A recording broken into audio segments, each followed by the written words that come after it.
Get ready to meet Aella, Ronny, Avisha, Avalon, and Josh from Creator Bootcamp Please Don't Kill Us here on Doom Debates. I sort of thought that everybody had it handled.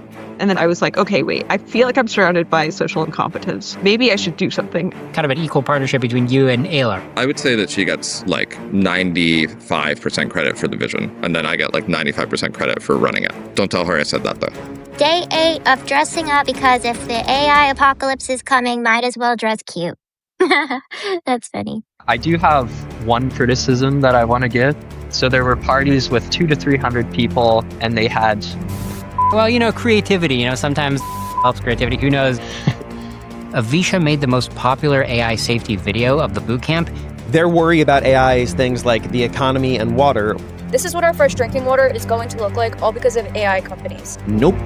They haven't even thought about the fact that maybe this could lead towards the total destruction of our society as we know it. I gotta ask, are you ready for the big question of Doom Debates? Yeah. Yes. I'm ready. Let's go. Go for it. What's your P-Doom?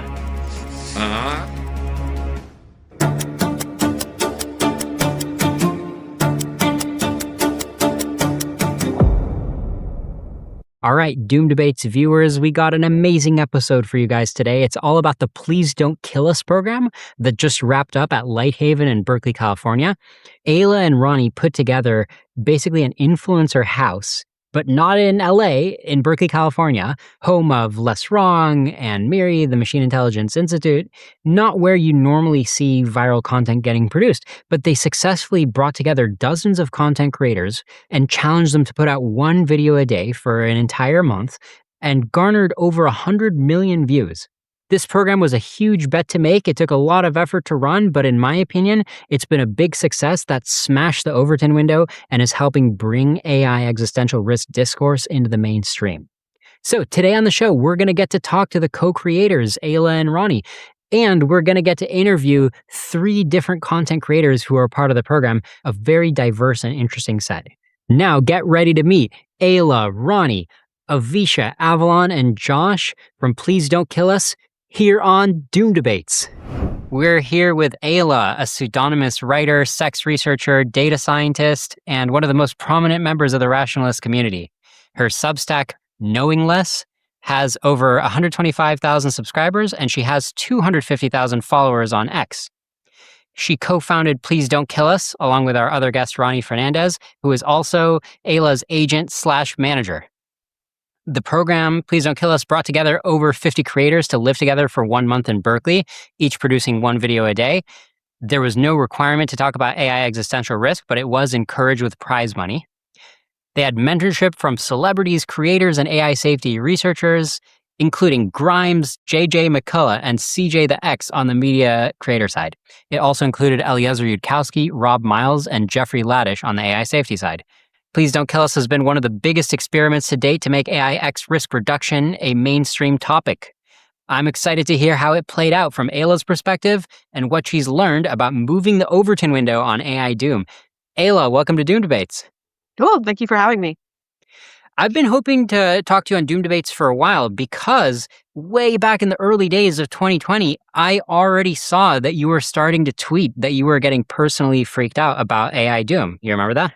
That sounds plausible, yes. Yeah, so let's start from the beginning. Maybe tell us a little bit about your background very briefly, and then how did you first get exposed to AI X risk, and what was your evolution over the last 5 years, 10 years, however long the backstory goes?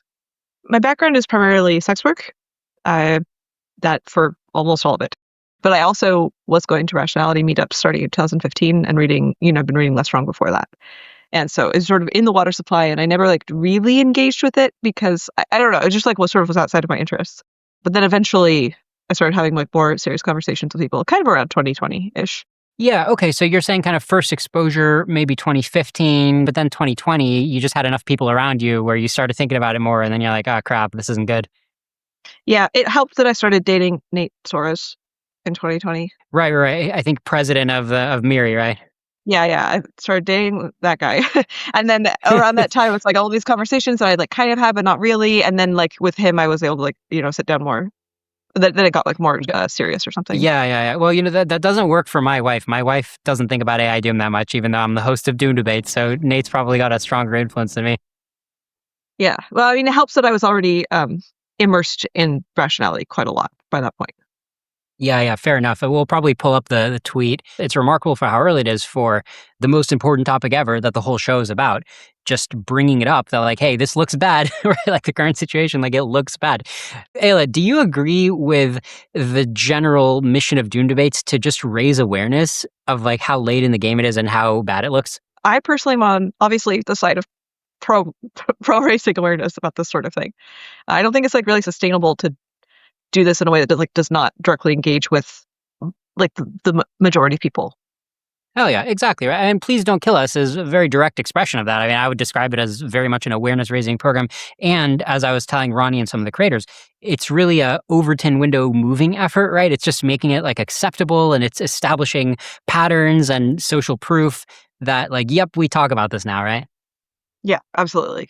Yeah, I think you yourself, it's fair to say you're really big on breaking taboos, not just like for its own sake. Like a lot of times somebody breaks a taboo, but then the taboo's still there and then they're just the outcast.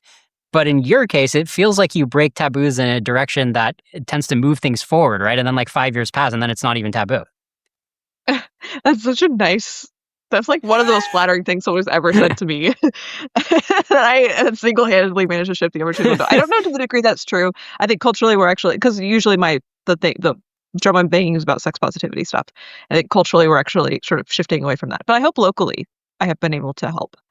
Yeah, that's right. I mean, this isn't going to be like a sex-themed episode, but I have enjoyed some of your sex-themed tweets now and again. You're like very open. You challenge people, right? Because you're like so open and authentic about all your thoughts on sex. And then it makes me think like, oh, should I be like more open? Should I be like true to myself and, kind of like let it all hang out type of attitude, right? I feel like you promote that. If it works for you, then you should do it. It's not always, some Yeah. people it's like doesn't feel like good or consistent with like the way they want to live their lives, and that's also totally fine. Yeah. No, fair enough. So I guess the ideal audience is somebody who would be fulfilled doing it and hasn't given themselves permission, and then you're moving the Overton window. Just like AI Doom, there's a lot of people who are suffering silently, not letting them think the thought of like, wait, isn't this looking bad? And then they see other people like this show, like Please Don't Kill Us, and they're like, you know what? Hell yeah. I mean, honestly, the shift is already happening because, this show has like a back catalog now. People have watched the show for a while. It's becoming ordinary. But I do still remember many conversations in the last few years where I would bring up AI Doom and even I would feel awkward. And I'm also somebody who is more comfortable than average violating taboos. And I'd be like, hey, I kind of am an AI doomer. And it was like so awkward a couple years ago. They're like, wait, really? You're into that? Whereas now when I tell people that, they're like, oh yeah, I know there's like a bunch of people like that, So I do feel like there's been a shift. Yeah, absolutely. Which is really nice. Like for the past couple of years, sometimes I would talk to people about it, and I would be shocked to find that actually a lot of people were worried. Like sometimes, like public figures, like there's like I remember this one guy. I watched his YouTube channel for years. I was like such a fan, and then I met him and we chatted, and I was like, I'm concerned about AI X risk, and he was like, yeah, me too, obviously. And I was like, had no idea. Like watching your stuff, you never talked about it like privately. He was like, this is really a huge deal. And this just happens all the time. I constantly am meeting people who are like influential in the world who just feel like there's not enough social permission or something, or like not enough of a playbook about like how to talk about it to their audience or like what will happen if they do. But I do think it is starting to shift, especially like we're seeing like, Bernie Sanders, for example, coming out to be really concerned. Like that's huge. Totally. Yeah, I mean, there's so many closet doomers now. One example that comes to mind for me is I did a collab episode last year with Wes Roth and Dylan Curious, and they always have like such a neutral perspective on their show. They're just covering the news. And then at the end of the episode, I was just like, hey, so what is your guys' P Doom? And I think Dylan was like, oh yeah, it's like 85%. I'm like, what? You think it's like almost certainly doomed? Like this whole time that you're just like being chill? It's like, isn't that a missing mood? Aren't you kind of miscommunicating? Yeah, that's crazy. It's really disconnected from, which like I understand. I think it's like really, really hard to grapple with the end of all life on Earth. So I understand when people's like behaviors are inconsistent with it, but yeah, it is still kind of weird. This topic of the missing mood, there's a post that you wrote. You wrote this pre-ChatGPT, August 2022. Post was called "My Attempts to Sense Make AI Risk." You wrote, I don't want to believe that my life and the lives of everyone I love are at risk. I don't know what to do. In general, the heart of the matter feels like I'm looking at a teetering argument in the distance, like a really tall, wobbly tower, and I'm like, look sus. I feel deceivable, and the look sus from far away feels like an important signal of something. I just am not sure about what. I think that's such a great, enlightened way to look at things from August 22. That really resonates with me. It does feel like maybe things have gotten a little different since that point, though, right? Yeah, that's true. Although I do think I became much like I think most of my updates and my fear did not actually come from things happening like in the news or with ChatGPT or anything. I think it for me specifically, I think it was a shift around conceiving of the nature of intelligence. I think like I had some sort of like not thorough way of holding that concept in my mind, which led me to think that this sort of outcome was not inevitable, like doom was not inevitable. I'm like, well, there's lots of ways it could be. But I think the arguments around like, gathering resources is like pretty strong. And like difficulty to align is actually pretty strong if you have like some sort of better concept of intelligence. And so once that hit, then it became much more intuitively obvious for me. It wasn't actually about like advancements in ChatGPT. Right. I mean, yeah, my own perspective, which I credit to Eliezer Yudkowsky, this whole idea of outcome steering or even a formalization of what optimization means, which I even call it a whole theory. I'm naming it for him. He would call it agent foundations. I think it's catchier to call it intellidynamics, the study of what intelligences do. And it cuts through this whole idea of like all these philosophy people. It was even in the New York Times, the book reviewer of If Anyone Kills It, Everyone Dies. All these people are like, you never define intelligence. We're so confused about what intelligence is. And Eliezer's like, oh, here's a definition. Being able to steer the future on the same amount of resources that some other agent has, but you're doing it better. You're getting what you want and they're not getting what they want. And once you put it on one dimension like that, I'm like, oh yeah, we can rank ourselves relative to the other animals. We can rank the future AI relative to us. And that implies that we're not going to get much in the future, right? Yeah, absolutely. And it's just like was really not intuitive originally because I think you have to like really do a lot of sitting down and like imagining things in quite a lot of detail to be like, oh, this is like a nature of intelligence itself in all different like universes that you could imagine it occurring in. Yeah, like the chessboard analogy, like you sit down and play the chess master and you don't know how he's gonna win, but you know he's gonna win. Like that feels like it really sums up the shift. Because before I was like, I can't predict the moves, it could be any moves. And then I shifted into like, but I'm playing a chess master. Like the other questions don't matter, like I'm playing the chess master and then that made it obvious. Yeah, I mean, I think your trajectory is, you're kind of like a role model in the trajectory. Maybe other people can't hope to follow in your footsteps because you had that relationship with Nate Soares. So that's like an unfair advantage in order to like see the truth. It is. Yeah. But just like, I mean, your reactions just seem normal the same way that I consider Bernie Sanders normal, right? He looks at the situation. He's like, guys, like even if he's being a little incoherent, I mean, even the Trump administration, which I always feel like they're often just clowny the way they do things, but even their reaction of like, all right, Anthropic, you think Fable's dangerous? Or like, oh, there's all these, swirling rumors that it's dangerous. Okay, so shut it down. Like even these kind of like simple reactions to me seem pretty calibrated. You know what I mean? Yeah, that's true. And I hope it continues and I hope it increases. Like I haven't been following the discourse super much, but like since the Swarm incident, the Hugging Face thing, it seems like people, in the air, it feels like people are much more serious about it all. Yeah, exactly right. And another thing, I remember back in 2023 when the first pause letter came out and the case letter Center for AI Safety about, AI as an existential risk, and it came up in the White House. Karine Jean-Pierre, Biden's press secretary at the time, and somebody in the gaggle of reporters brought it up to her, and she couldn't help but laugh at it. There's an expert from the Machine Intelligence Research Institute who says that if there is not an indefinite pause on AI development, this is a quote, literally everyone on Earth will die.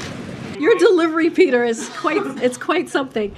She's like, oh, thanks for that moment of levity. Like AI is going to end the world. But then like fast forward to like months later, somebody brought it up again. A group of experts now say that AI poses an extinction risk right up there with nuclear war and a pandemic. Does President Biden agree? The president and the vice president has been very clear on this as it relates to AI. We must first mitigate its risk, and that's what we're focusing on here in this administration.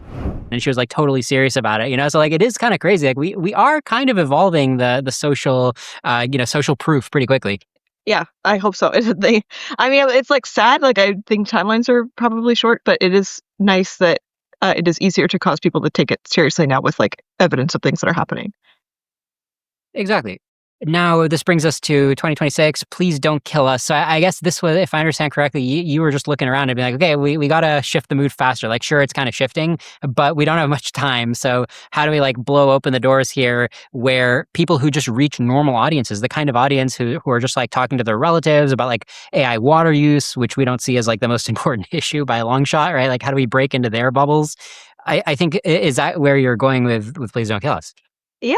Well, the origin was maybe less intentional. I've always been kind of adjacent to X-risk people working on this stuff, and always felt like I didn't really have a place in it. Like, I'm not technical, I'm a good sex worker, right? Like, I just write a blog. I have nothing that I can really offer these people who are significantly smarter than me, and I sort of thought that everybody had it handled. I'm like, they're just if I go in and I try and do it, they're probably already people thinking about doing it better. And then it started when I think last year I was actually listening to some people on a speaker call about planning a party where they're trying to educate people about X risk, but it was for like complete normies. And then the thing that I heard was like, okay, so should the presentation be like 45 minutes or like an hour and a half for like a party for normies? And I was like, I don't know what's happening, but I know that that's wrong. I know you cannot invite like fancy people in LA to a party and then just sit them down and then give them a presentation. This is not how you convince people. This is really boring. This makes us look uncool and lame. And people don't want to be associated with people who are uncool and lame. And then I just like kind of elbowed my way into helping, plan things.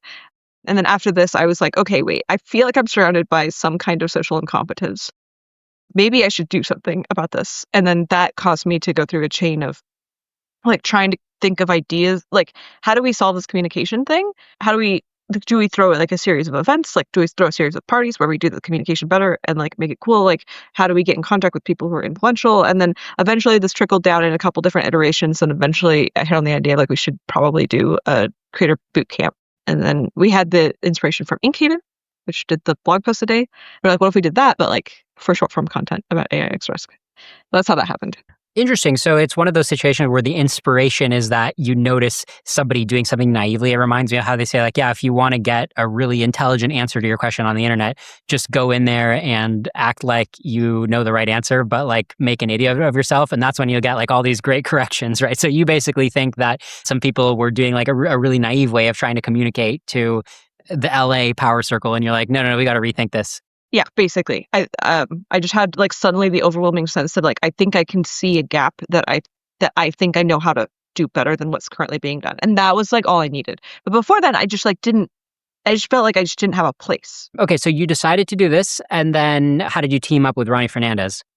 I've already like worked with him on stuff before, like he manages some of my stuff and we're roommates. And then I was like, I want to do this. I forget exactly. It was just obviously a fit. He was like, oh, cool. That seems like a great idea. I want to help. And then he ended up he's much more better at managing things than I am. So he ended up doing a lot of the actual work. Cool. Okay. So a lot of Please Don't Kill Us, a lot of the prizes and stuff, and the focus is getting the message out and kind of going viral, maximizing the view count. You yourself are pretty good at that kind of stuff, right? You have over 250,000 Twitter followers. You've gone viral a bunch of times. In the past, you were a top earning OnlyFans creator. And also, I've seen you wrote this really great guide to escorting. I've filed that away. If I ever want to get into escorting, I have like this nice step-by-step guide, really well written. So were you basically giving the creators playbooks, being like, hey, let me help you go viral? No, I'm late. I haven't really been trying to go viral in short form media is not my strong suit. I don't like doing it either. I had to do a whole bunch of it like for OnlyFans years ago, and I forced it out and I did not enjoy it. I like writing is my form of choice. So I do not consider myself actually an expert.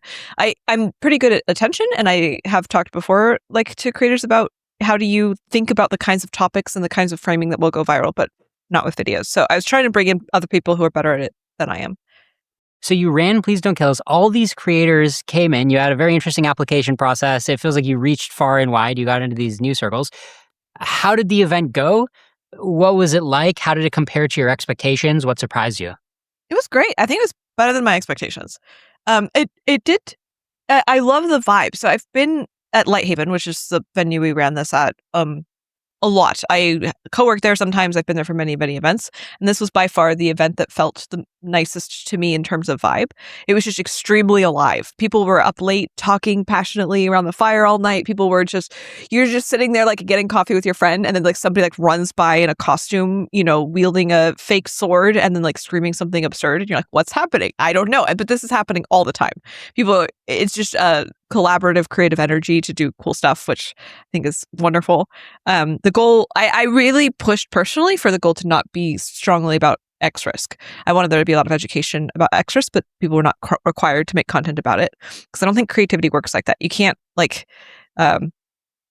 if you're very good at one thing, it's hard to predict in the ways that this will. Oh, I'm seeing this. Okay, yeah. So I noticed they roped you into some of these videos. So here is a social media tweet. Evie, her Twitter handle is like 0x Ginger Girl, creator in tech and robotics. All right, so she tweeted, "How is your first month in SF going?" Me. And then it's like a video of you. I think there's audio.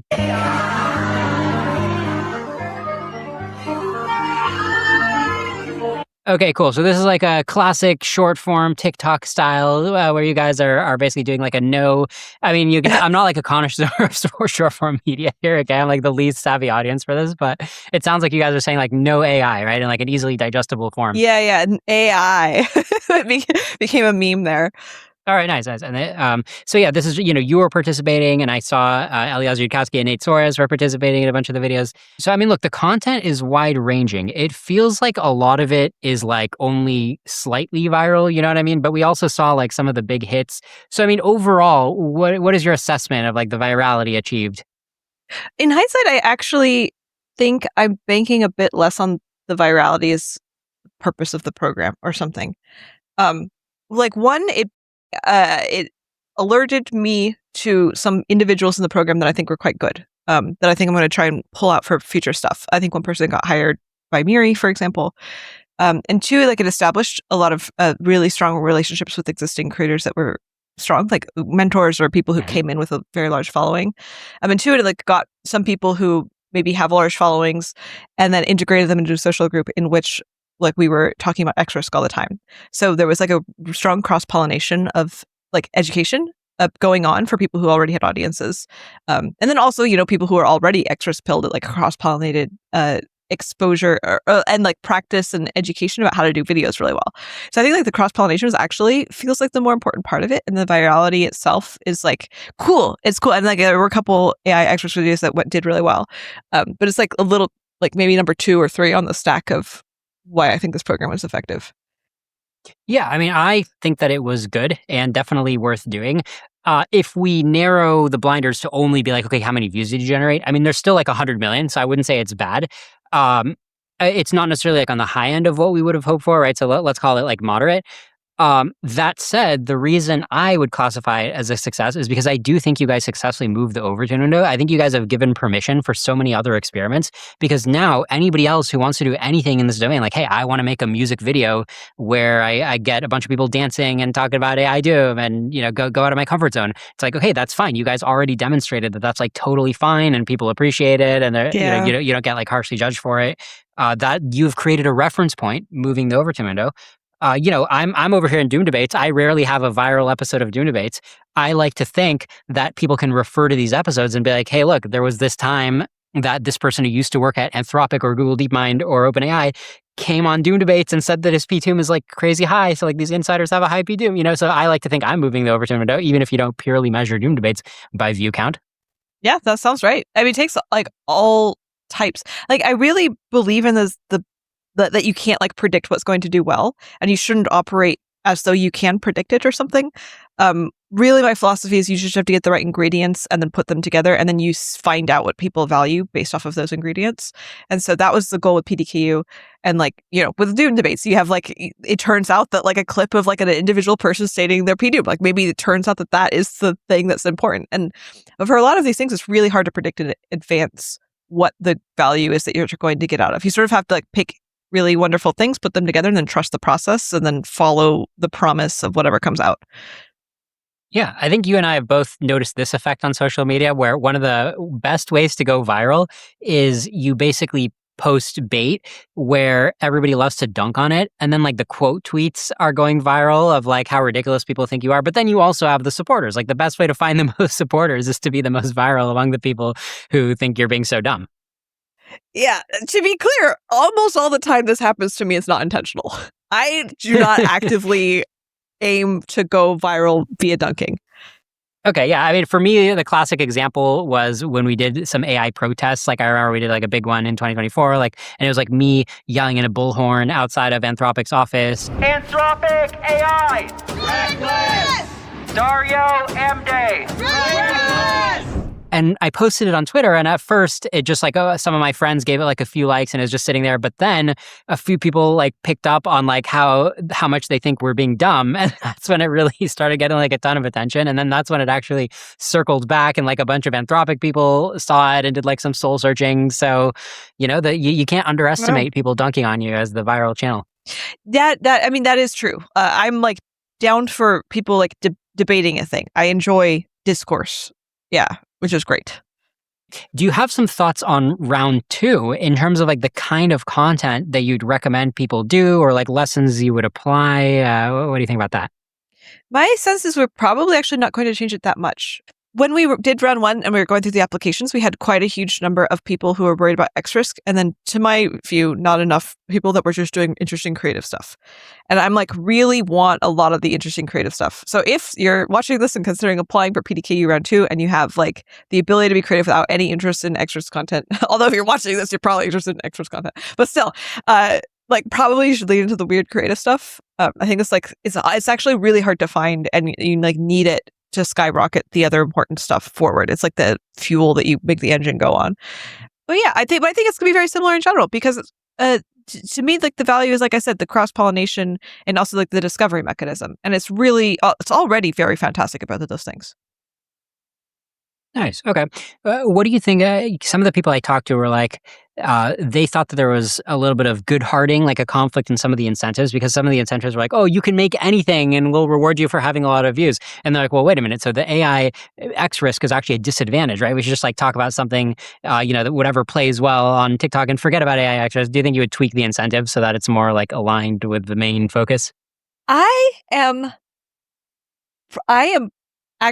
don't actually consider that to be that much of a problem. We did, it seems like it didn't actually change the incentives that much in the program, and that a lot of people were making X-risk-based content. We did have like in the prizes, there were I think 2 X-risk categories, which could really bump you up. So there was some incentive there. But in general, and there's only, the most viewed, I think there's only 1 category for most viewed total. But it is true that we did want more views. But also, I think like leaning into more views is like actually good. Like I think the actual hard problem is how do you get a lot of views on X-risk content? And we already know how to make X-risk content. You know, we don't know how to do it with getting a lot of views. And I'm like much more sympathetic towards like take an X-risker, get them to make a lot of views. And then once that happens, I think it'll be easier for them to figure out how to pull that content into their ability to get the views, because we're constrained on one of them and not the other. Like the entire purpose, if your goal is to move the world, change the Overton window with like reaching the mass audience, like you have to know how to reach a mass audience, and that everybody's scrambling for it. So take whatever means you have, as long as you're not sacrificing your ethics. Mm-hmm. You've got a lot of data science experience. Have you done any data science mining of the Please Don't Kill Us results? I think probably I might dive into it more with the second round of application. Like it's on my to-do list to look at the people that I think performed the best at PDKU, and then go back and look at their applications and be like, okay, what are there signs in the applications that we can take moving forward? But that's like a very qualitative kind of thing. But I may also use like the data to look at this. Awesome. Okay, I think this is getting close to the wrap up for the topic of Please Don't Kill Us. What else do you want to make sure that viewers take away, or like a call to action to apply to the next program, or what else should we ask you about? Yeah, I mean, we don't know for sure if it's running again. We have to wait for funding to be confirmed, and it looks like likely, but not 100%. But you can still apply. The dates on the website I think haven't been updated yet, but it's still open and applications are rolling, and we will still be looking at all of the applications submitted through PlzDontKillUs.com. So if you're interested in coming, you may be surprised in the kinds of people we want. We accepted a very wide range of people, some who you'd be like shocked that they are even adjacent to this community at all. So if you're like, oh, I don't know if I could, little old me, like, you should still go for it. You might be exactly what we're looking for. Oh, yeah. So, Aella, are you ready for the most important question of Doom debates? Yes. P-Doom, P-Doom, what's your P-Doom? What's your P-Doom? What's your P-Doom? Aella, what's your P-Doom? Like 75%? Yeah, pretty robust P-Doom. You know, I go around just saying 50 because it's like a big ballpark. 75, totally respect that. I don't see why it shouldn't be 75. What do you think is the average P-Doom of the people you hang out with? Oh, there's a wide distribution. My local? Probably 50%? Probably 50, yeah, all right. Maybe 45? And do you support the Pause AI movement? Yes. I mean, in the sense that it would be great if we could pause AI, yeah. Via an international treaty? Yeah. Do you have any objections to something that Eliezer Yudkowsky famously wrote in 2023 when he's like, look, these treaties have to be enforced all the way up to including airstrikes on non-cooperating data centers? That it seems reasonable to me and well within the bounds of what we already do for treaties. I completely agree. Yeah, it's, the only reason I'm asking is because other people have seized on it as if it's controversial, which is a subject we explore pretty in depth on other episodes of Doom Debates. Nice. Okay, so you want to pause AI? Yeah. All right. I mean, there's not much of a Doom debate. Normally I bust out questions like, do you think AI can have true agency? That's like obvious, right? Yes. All right. Do you consider yourself a transhumanist? Yes. Okay. Why do you think that makes sense? Like, we're already pretty transhumanist in some ways, like the kind of world that we live in and like the kinds of ways that our brain operates, I think, are extremely different from the primitive environment. And this is great. I love getting what I want. I'm not particularly attached to my own body. Like, I think human agency is fantastic. And if you can use that agency to change the parts of yourself that are limiting you, that seems fantastic. I don't know. I just like striving for things that you want, and transhumanism feels like that bit extreme. Right. No, I agree. I mean, I'd say I'm a transhumanist, and I'd be like, look, we already live in like a science fiction society. We're already halfway there. Like, I don't really see a stopping point. Right. But then, if you looked into like Nick Bostrom's recent arguments, this idea of like, okay, well, we're on the slippery slope. Like, we're just going to abandon all constraints. And then what? Like, even if the world doesn't get doomed, do you think that he has a point when he talks about that? I mean, the ultimate thing would be fear that well-being decreases. But my guess is if you get proper transhumanism, you can figure out how to make well-being kind of good. Like right now, a lot of well-being is bad because, human brains get anxious about the environment, and then we fix it with Lexapro. Well, what if you didn't have to fix it with Lexapro? What if you just go in there and like update your brain to like feel like pretty happy about it? And it's your call if you want to do that or not.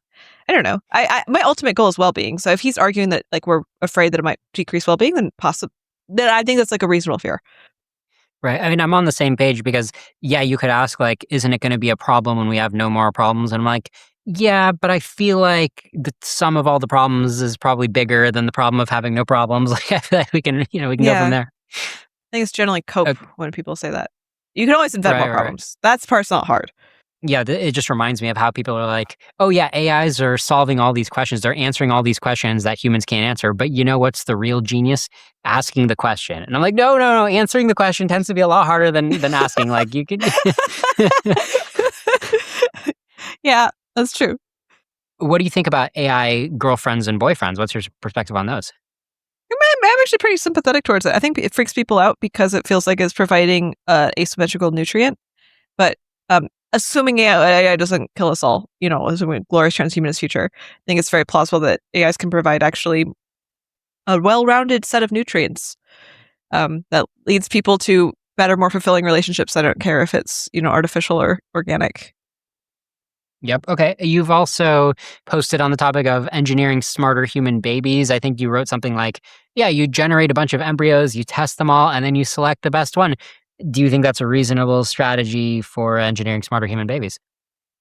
it's very slow and does not move the distribution that much. So probably it's only going to be effective for the next, assuming we don't all die, like 5 to 10 years. I think that assuming that the law doesn't fuck it up, we might be able to like iterative, where you can generate like a batch of embryos and then pick the best one and then generate more embryos based on that one and then iterate several times until you get something that's like really, really good. But we need a lot more data and tech to be able to do that. I mean, yeah, I don't think timelines are long enough, but it'd be freaking great. Yep. Okay. All right. Nice. Yeah. So, I have what I call the Doom train, complete with the whistle and everything. And it says stuff like, oh, can AIs ever be truly creative? What about the fact that they don't have a soul? Is that going to slow them down? I don't feel like that's worth asking. But you do have a background, right? Where when you were a kid, right, you were very indoctrinated in fundamentalist Christianity. Mm-hmm. But you basically moved on from that, right? You're like an atheist now? Yeah. Yeah. Okay. So AIs aren't going to have a soul, and that's okay. Still going to be powerful. I don't know what soul means. It's just it's not a great effective word. Yeah. The only Doom train question I'll ask you then is basically moral realism. Do you think that super intelligent AIs are going to like discover the true morality of the universe, which tells them to be nice to us? I think it's more plausible than a lot of the people around me think. I am pretty uncertain. I wouldn't bank on it. Why do you even think that it's reasonably likely? Because in my mind, it's like, look, you're just going to get into an agentic loop. It's just going to have some goal. It's going to do the goal. It's not going to care about morality. That's how I think about it. I think it's also pretty plausible. Like it's hard for me to do the thing where I imagine mine's very different than my own. But like, I don't want to like, so for example, like you could be like, oh, it's going to be a mind so different from my own. It's not even going to have agency. It's just going to sit there and not do anything. And I'm like, well, wait, actually there's some things that are kind of fundamental to the concept of like a mind that ends up being successful in any way. So like you can sort of like extrapolate certain traits.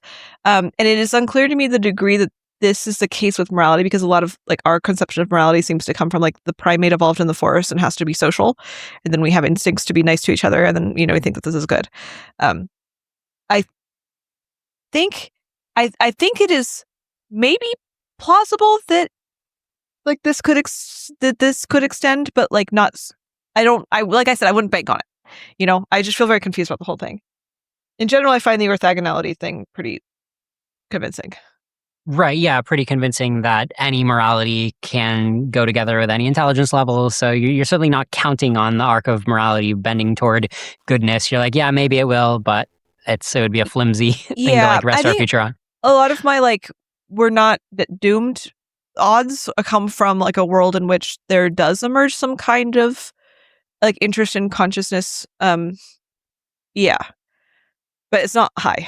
Right. All right. Fair enough. So that was a quick ride on the Doom train. I think me, you, Nate Soares, Ronny Fernandez, a lot of the people in our lives are kind of on the same page that all the stops on the Doom train are not very convincing, and we're just riding the Doom train to the end. I mean, that's why you're saying 75% P Doom.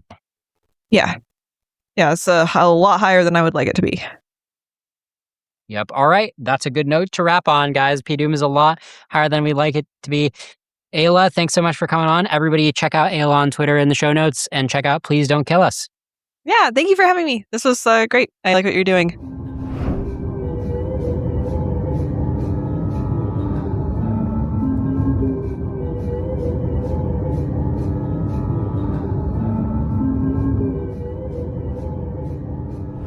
My guest, Ronny Fernandez, is a blogger, developer, and community builder who works at Lightcone Infrastructure, the organization behind Less Wrong.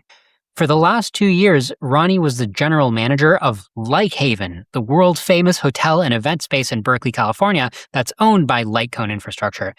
That space, Lighthaven, is the home of Less Online, Manifest, and a bunch of other great conferences that I recommend going to. I've been to a bunch myself. Ronny has a Substack called Brangus, where he writes about philosophy, exhibitionism, and a bunch of topics that are kind of hard to summarize. But I could say it's highly entertaining and thought-provoking. He is an unabashed contrarian, a self-described edgelord, and a high school dropout who went on to earn a bachelor's degree in philosophy and pursue graduate studies in philosophy at Rutgers University. He recently founded Please Don't Kill Us. In this interview, we're going to get a glimpse into Ronny's worldview, talk about why he started Please Don't Kill Us, and just dive into the crazy, contrarian, edgelord world of Brangus. Ronny Fernandez, welcome to Doom Debates. Hey, thanks for having me, Leon. All right, much to discuss because I think you and I are rolling in the same intellectual circles in many ways, starting with, I think we're both mostly Yudkowskians. Is that right? I'd say, yeah, basically. Definitely he's like one of my biggest intellectual influences. Nice. And, being part of Lightcone, I'm a big fan of Lightcone Infrastructure, the team that manages Less Wrong. I've been using Less Wrong since Eliezer Yudkowsky founded it in 2009. I think you said you got on it in 2010 or 2011. Yeah, I think it was 2010 or 2011. I'm not sure anymore. Nice. So we're basically in the cluster of ideas, which is correct, and everybody else is incorrect. Is that fair to say? Yeah. That's what I internalized from the sequences, was like, basically when I think of myself and like my views, my ideology, I'm like the correct ones, and then the other ones I think of as the incorrect ones. Yeah. Yes, that's rationality in a nutshell. Exactly. Yeah. Okay. For the viewers who don't get it, Poe's law and everything, if you can't tell it's a joke, part of rationality is all about the virtue of being able to change your mind. But, there's always that tension because, okay, yes, we're really good at changing our minds, but because we've changed our minds so much for all of these years, we've changed our minds into beliefs that are more likely to be correct. So I don't want to brag, but I'm so good at changing my mind, I'm probably correct by now. Yeah. I actually, when I'm thinking through things strategically, I tend to often want like a bit of a safeguard of the kind that's like, I want to make sure that the things that I'm doing make sense, even if I'm radically wrong about everything. Like, I think PlzDontKillUs is like a decent example. I'm like, if in fact, I don't know, somehow all of the people who have thought about this are like making a correlated error when they like estimate how bad AI X risk is, I think I'm like still pretty happy with the existence of the creator bootcamp. Yeah, it's like if X risk is low and we're all totally going to survive, it's not that bad to just have a thought-provoking creator bootcamp, which we're going to talk about, right? Please don't kill us. Yeah. Right. Yeah, all right. I want to talk to you about Please Don't Kill Us in a second. But first, I think it's interesting that you were general manager of Lighthaven for a couple years, because I think Lighthaven has really become world famous as an amazing event space because rationalists kind of deconstructed what it takes to make a great event space and zigged where others zagged, right? Did a bunch of things like, hey, the whole space should be like a hallway because the best part of a conference is the talks in the hallway. So there's like nooks and crannies everywhere, right? There's all these little things that you guys did at Lighthaven to make it an amazing space. And now everybody wants to hold their intellectual conferences there. Is that right? Yeah, it seems totally right. I think I don't want to take that much credit for it. I think a lot of the vision comes from Oliver Habrika, who's the CEO of Lightcone. He is indeed, just like by his nature, very good at thinking about what makes events good. He can't be at an event, even somebody else's event, without like automatically just making the event better. Like noticing like, your guys' AV is in the wrong spot, I'm going to move it. And I don't know. Yeah, he's just good at that kind of stuff. They have added a whole bunch of nooks to make it so that smaller conversations happen, which I think is the right way to have an event venue or a conference venue. For those of you who don't have context on Lighthaven watching this show, I think it used to be called the Rose Garden Inn, right? And it's like this 100-year-old hotel or something. It just used to be a hotel. And then the rationalists said, how do we turn lots of money into good value? Well, we need a space. We need like a high quality space where we can exchange ideas and get people together, which is totally true in retrospect. I feel like that's a great thesis. And the amount they spent is something like $15 to $20 million, right? We're talking big money here. I'm not sure, actually. To be honest with you, I don't know the total amount. I think I believe about $6 million were spent on renovations, and I'm not sure how much the initial purchase was, but that sounds about right. Yeah, I think out of all the contributions it can have, besides being host to conferences that I personally like, that I plan to keep going to, like Less Online and Manifest, which I've been to a few times now, besides doing that, I hope that it's also serving as an inspiration. I hope that the next group of smart people who wants to have a conference venue can take some of these ideas because they're clearly better, right? It's like clearly at the peak of running conferences, and it would be a shame if people don't steal these ideas. Yeah. One of them in particular is like a lot of conferences, a lot of event organizers will be like, okay, I know what people want. They want to sit in a giant room of like 1,000 people who are all watching one guy talk for an hour, and they want to do that like 10 times. And man, I just think that's like a bad thing to have at your events. Okay, what's interesting or surprising to you about your 2 years of running Lighthaven? Yeah, I mean, one thing is when I started, I was like pretty confused about the theory of change. Like, I mean, if you're like, if you start from, I want to do something to reduce X risk from AI, and then you're like, okay, I know what to do. I will run a hotel where we host a bunch of conferences. That's how I will make sure that AI doesn't kill everybody. It seems kind of, I don't know. It's like not super obvious how that helps. Totally. I mean, that kind of leap, that's classic Habrika, right? I mean, I feel like he's the kind of guy who will make that leap and not let it go and execute on it. Yeah, totally. And in retrospect, I'm like completely convinced that indeed it was like a great move. Like the basic argument is something like intellectual communities need physical spaces to exist as intellectual communities. It's just like one of the things that's like constitutive or like part of the lifeblood of an intellectual community. Like I just imagined the world without Lighthaven. I'm like, where would these conferences happen? There would be far fewer conferences. There'd be far fewer people meeting in person. There'd be fewer projects that end up happening. I mean, I met Aella at Lighthaven. I think PlzDontKillUs wouldn't exist without Lighthaven.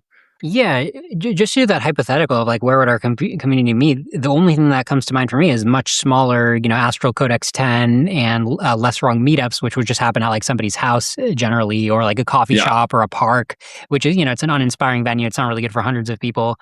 And then I also think about like EA Global, right, which would be in these big convention centers and nothing in between. Yeah, that's right. I do want to dwell on what you pointed out, which is like the inferential leap, right? The idea that Lighthaven needed to exist, even though nothing else like it currently exists. That's why people are flocking to you guys now to have their conferences there, right? I mean, would you say there's like overwhelming demand at this point? Yeah, I mean, the demand is pretty huge. I mean, it's pretty expensive because unfortunately real estate in the Bay Area is extremely expensive. But yeah, I mean, I think it's doing pretty well. My guess is that it will soon be actually profitable. It was almost profitable last year that I was running it. Oh yeah, and obviously in my mind, you guys have created so much value to the world. It's a little annoying that you guys haven't already been able to start printing money for your contributions, right? You've been low on the value capture and high on the value creation. Besides Less Online and Manifest, which I mentioned, which is open to anybody who pays a few $100s for a ticket, I know you guys have hosted the Curve conference and the Progress conference. Any other notable conferences you remember hosting?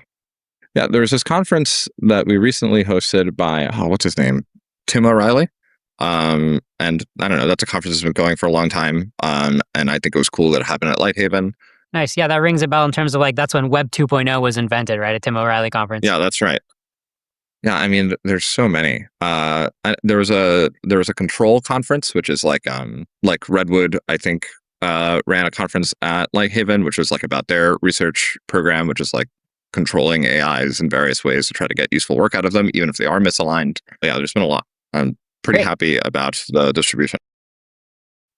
All right, so let's talk about this last month. Please don't kill us. I think it started a month ago and it ended like a day ago, right? That's right. Yeah, like 2 days ago. Yeah. I'm still pretty exhausted. Okay, so to give viewers some context, this is the largest ever creator bootcamp focused on mitigating AI existential risk via public outreach, via social media content, like TikTok, YouTube.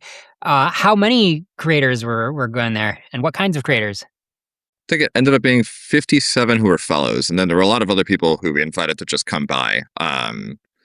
Yeah, I mean, all sorts of part of the hope was to get all sorts of creators because we don't know what works. Maybe nobody knows what works. And yeah, I mean, there were all sorts. There were people who never made short form video ever before. There were people who already had like 1.3 million followers or whatever on like Instagram or across Instagram and TikTok and stuff. Yeah, there were all sorts. Nice. Let's give the people a sample of the kind of content we're talking about here. So I'm here on the Please Don't Kill Us top feed. Let's pull up something that you think has a particularly good takeaway. Let's check out this Conk one. This one seems like it might be something or other. The one by Conk there. Yeah. Yeah. So it looks like it's on TikTok. To be clear, I haven't watched this yet.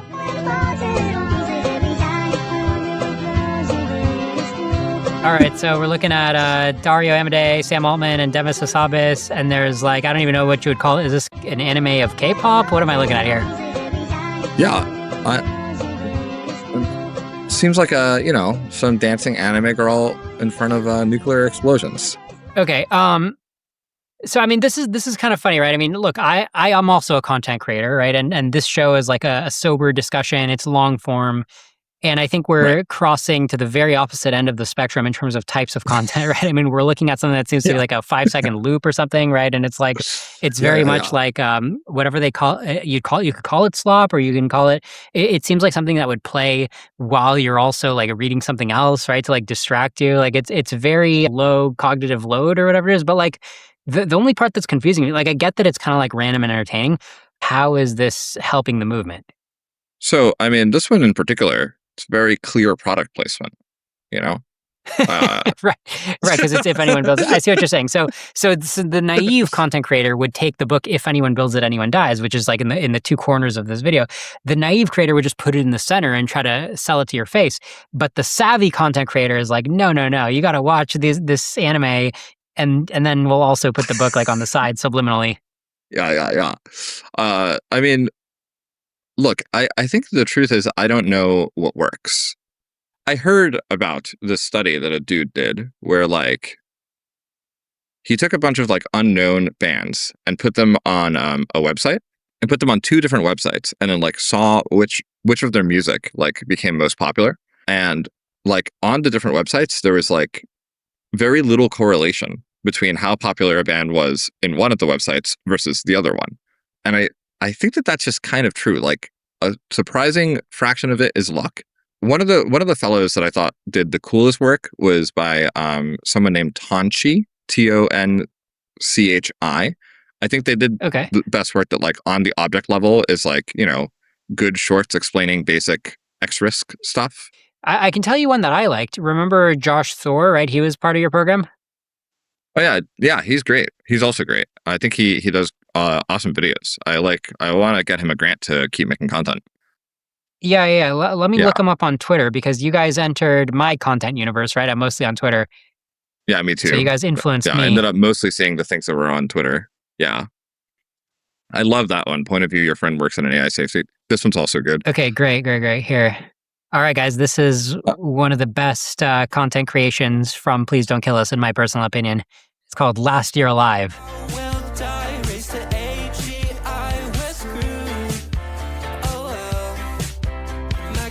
Product placement, I saw that book.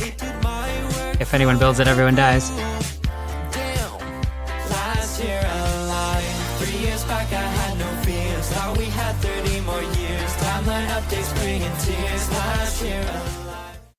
Okay, so this is cool. So these are presumably also other creators that have their own channels, right? But they also got recruited to dance in some of the scenes of this music video. Yeah, almost all of them are fellows from the last program. Nice. Yeah. That's pretty cool. Yeah, and you guys have a bunch of good scenes to stage this kind of stuff, right? I mean, this is kind of like the roof of part of Lighthaven. Yeah, totally. Nice. So, I mean, this is a great example to drill down on because it's not going to be like the usual. I mean, Eliezer Yudkowsky wouldn't put out this particular piece of media, right? Like dancing to a song. Totally. And yet, he actually makes a cameo in there. Nate Soares is in the video. We'll put a link in the show notes. You guys should watch the whole video. It's really fun. So this is like a good representation of how you guys are trying to branch out of the usual rationalist vibes, which is great. I applaud you for that. I hope it's working. It just seems hard to quantify. Like, okay, this video is out there, but is it actually working, right? I feel like that's the natural question. Yeah, I agree. It's super hard to quantify. I mean, I think one of the things that I had an update on during the program was like, so one thing that happened is that I think a bunch of people who are already kind of X-risk savvy and like already work on this full time, like came by and hung out with our fellows and hung out with the mentors that we invited and ended up making way more videos than they otherwise would. Like a bunch of people from Palisade came by and hung out the whole time and made short form content. A bunch of people from Miri, Eliezer came by and made short form content with people. And a lot of Nate's videos, Nate Soares' videos, were extremely good. Like Nate ended up hiring someone from the program who's just like reports to him directly now, and he's just like gonna keep making short form. And a lot of Nate's short form videos I think have been like extremely good. I think that was like one of the things that I was surprised by, and just also like, I don't know, a bunch of our fellows were just very cool. And I'm just like, it'd be kind of good to get them involved, kind of good to get their influence on, you know, the nerdier X-risk types. Yeah. Yeah, I mean, also people are often surprised by is that like genuinely we did not require fellows to make content about AI X risk, which I think a lot of people are surprised by, or like some people are like, suspicious of. They're like, why don't you force them to make videos about AI X risk? Well, it's just like how Less Wrong technically isn't about AI X risk, wink, wink. Exactly, right? Like, great mathematicians never become great mathematicians because their teachers successfully forced them to do math when they were younger. That's just not how it ends up working. And I think there's a sort of analogical thing where it's like, I think you're not going to end up with a great AI safety influencer or whatever because you successfully force them to make enough content about AI safety. You're not going to become a great AI X risk writer by only writing about AI X risk. That's very unusual. I mean, it might have happened a few times. Here's an angle where I think you've made an impact. Basically moving the Overton window, changing the mood, changing the vibe, right? Because for a long time, when you think about the vibe of AI X risk discourse, you think about super nerdy people, right? Talking amongst themselves, writing papers, texting on these online forums, being passive aggressive, being antisocial, being uncool, right? Like they would never be caught dead making a music video.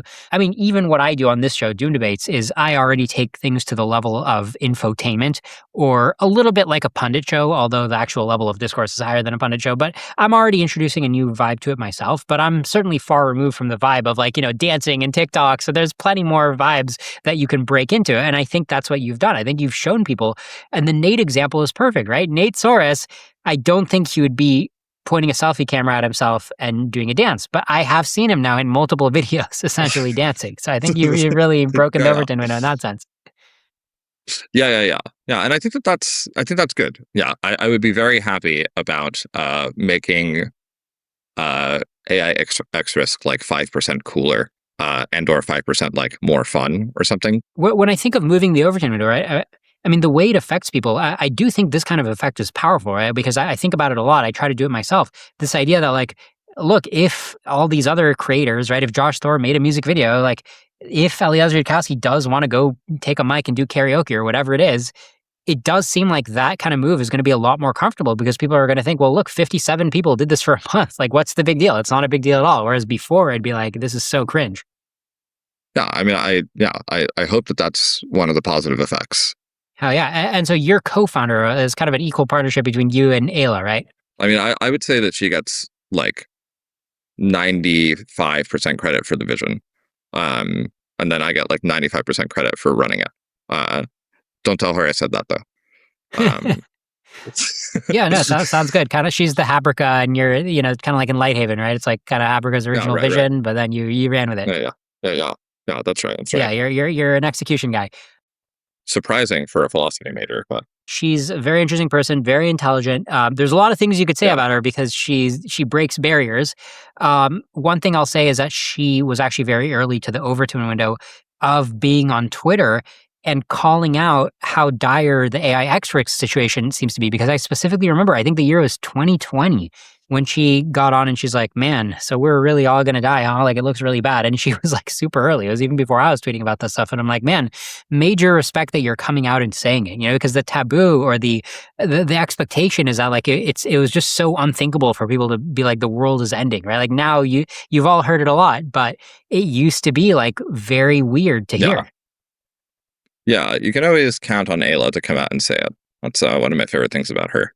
I mean, I remember it used to be very weird. Like, there was a lot of pressure, I think, even in groups of people who believed this, who were like, yeah, definitely AI X risk is like the most important thing. There was a lot of pressure to like not just come out and say that, or at least I remember things that way. Yeah, and I also think that was a mistake.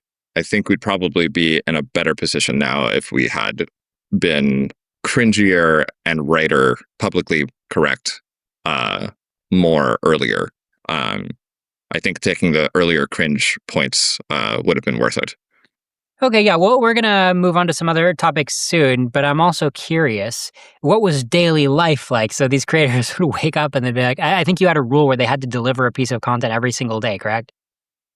Yeah. It was every day, and we would have kicked them out if they failed to. That's right. So they just kind of wake up, be like, oh, I got to go film something today. But they could always do Yeah. something like relatively quick and easy. Or like the music video, I feel like that production is going to take like a week.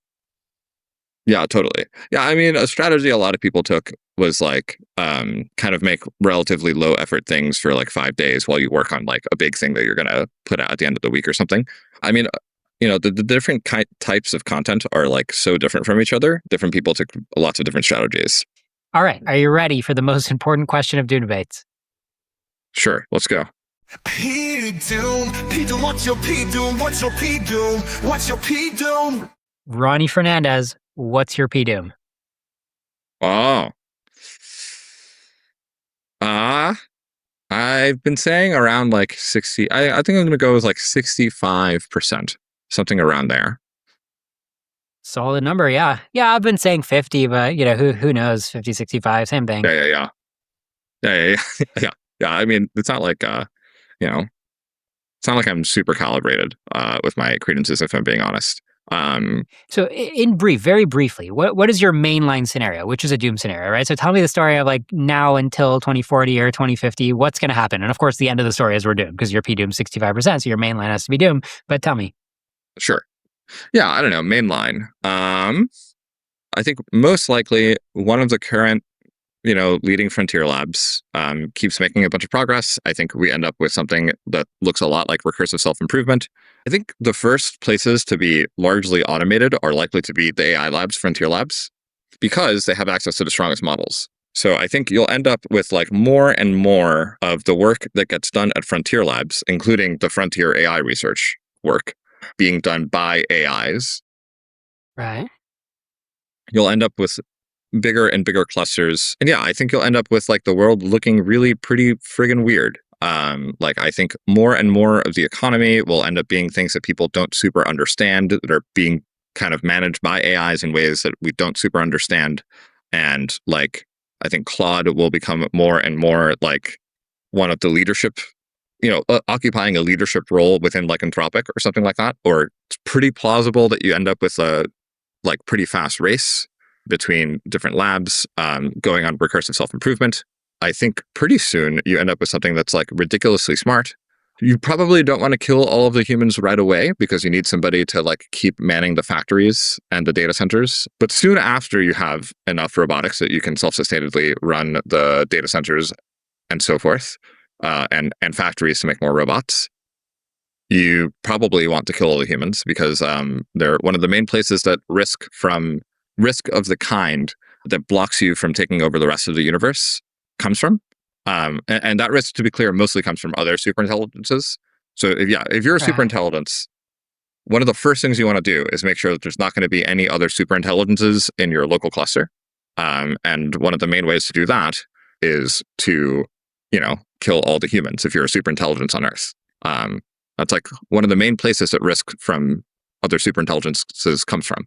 How do I expect it to happen? I mean, I don't know. Like, there's lots of fun ways that you could do it. Yeah, choose your weapon. You have to tell me, is it bio or nano or cyber? I mean, yeah, I don't know. I feel like that's like asking like imagine that we're a couple of indigenous South Americans standing on the shores of South America, and we see like these giant wooden ships coming by. And they're coming, and we see that there's like men on them, and then you're like, I wonder what kinds of weapons they will use to kill us. And like, I'm like, man, I have no freaking clue. Right. Is it going to be a sharp spear? Is it going to be poison? Is it going to be a club? Yeah, exactly. And then I'm like, well, the answer turns out to be a certain kind of stick that you pointed at someone, and then it like makes a very loud bang sound, and then that person dies from miles away. And I'm like, how that's not fair, that's not a thing that we could have imagined, Yeah, they're throwing tiny things really hard at your body. Yeah, exactly. And I'm just like, that would kind of feel like you're cheating in a game of like pretend or something. Like we're playing a role-playing game, and it feels like you're kind of just cheating by inventing like powers that are way too strong. Like that's not fair. Yeah. But like I think it's actually probably something like that. I mean, I think I think the main weapon will end up being manipulation of humans, right? Like that's how you actually get to the end game, is by like making sure that you have the right humans that are hired, and playing office politics quite well. And then like the actual killing of people, I mean, I don't know, that's like trivial. Like you make a virus. Yeah, you know, maybe to continue the analogy, I'm just having an interesting analogy because I talked about shoes and then I'm driving around in a tank. And when I drive around in a tank, I still feel good because even though I know the tank's more powerful than me, and if I ever get off the tank, then I'm totally outclassed because all these tanks are driving around like, I need my own tank. But the tank is still kind of dumb because like I'm still kind of flexible, I'm agile, I can do things with my opposable thumbs that a tank can't do. So I'm still feeling pretty good. But the problem is the tank is going to become like an Iron Man Terminator, and then it has like opposable thumbs and it has like agility. So then I'm really screwed because if I'm not riding inside one of these Iron Man Terminators, I can't even get into like the nooks and crannies. Like they can even do that too, right? So I'm really going to be like totally dominated. Yeah, that's right. I mean, I don't know. The classic thing is like, you know, look, if I'm playing Stockfish in a game of chess, I can quite confidently tell you that it's going to beat me. Or, you know, you pick another person who's very good at chess. But if you ask me to tell you like how it's going to beat me or how it's going to beat like the Grandmaster, I'm like, I don't know. I have no clue, man. Like if I knew that, I would be as good at playing chess as Stockfish, and I'm not. Similarly, if I knew how the AIs were going to kill us all, I would be as good at world domination as superintelligences, and I'm not. I'm only Right. Okay. Yeah. So your Doom scenario makes a lot of sense. I mean, I think it's close to Eliezer Yudkowsky's. It's close to the one that you could see in If Anyone Builds It, Everyone Dies, right? You basically agree with that mainline scenario? Yeah, I think so. Yeah, I think I basically do. Let's get into the Ronny personal lore. So I know you go by Brangus. How'd you get that nickname? You know, the truth is it comes from, there's this old show on Adult Swim called Tim and Eric Awesome Show. There was a segment on that show called Dr. Steve Brule. And he would say words that kind of sound like the word Brangus, but never actually said the word Brangus. And I just like the way it sounds. It's just a good word, you know, Brangus. I don't know. It feels good to say. That's really it. Yeah, it does feel good to say. All right. You tried to quit school in 5th grade, and you were also later diagnosed with ODD, which is oppositional defiant disorder.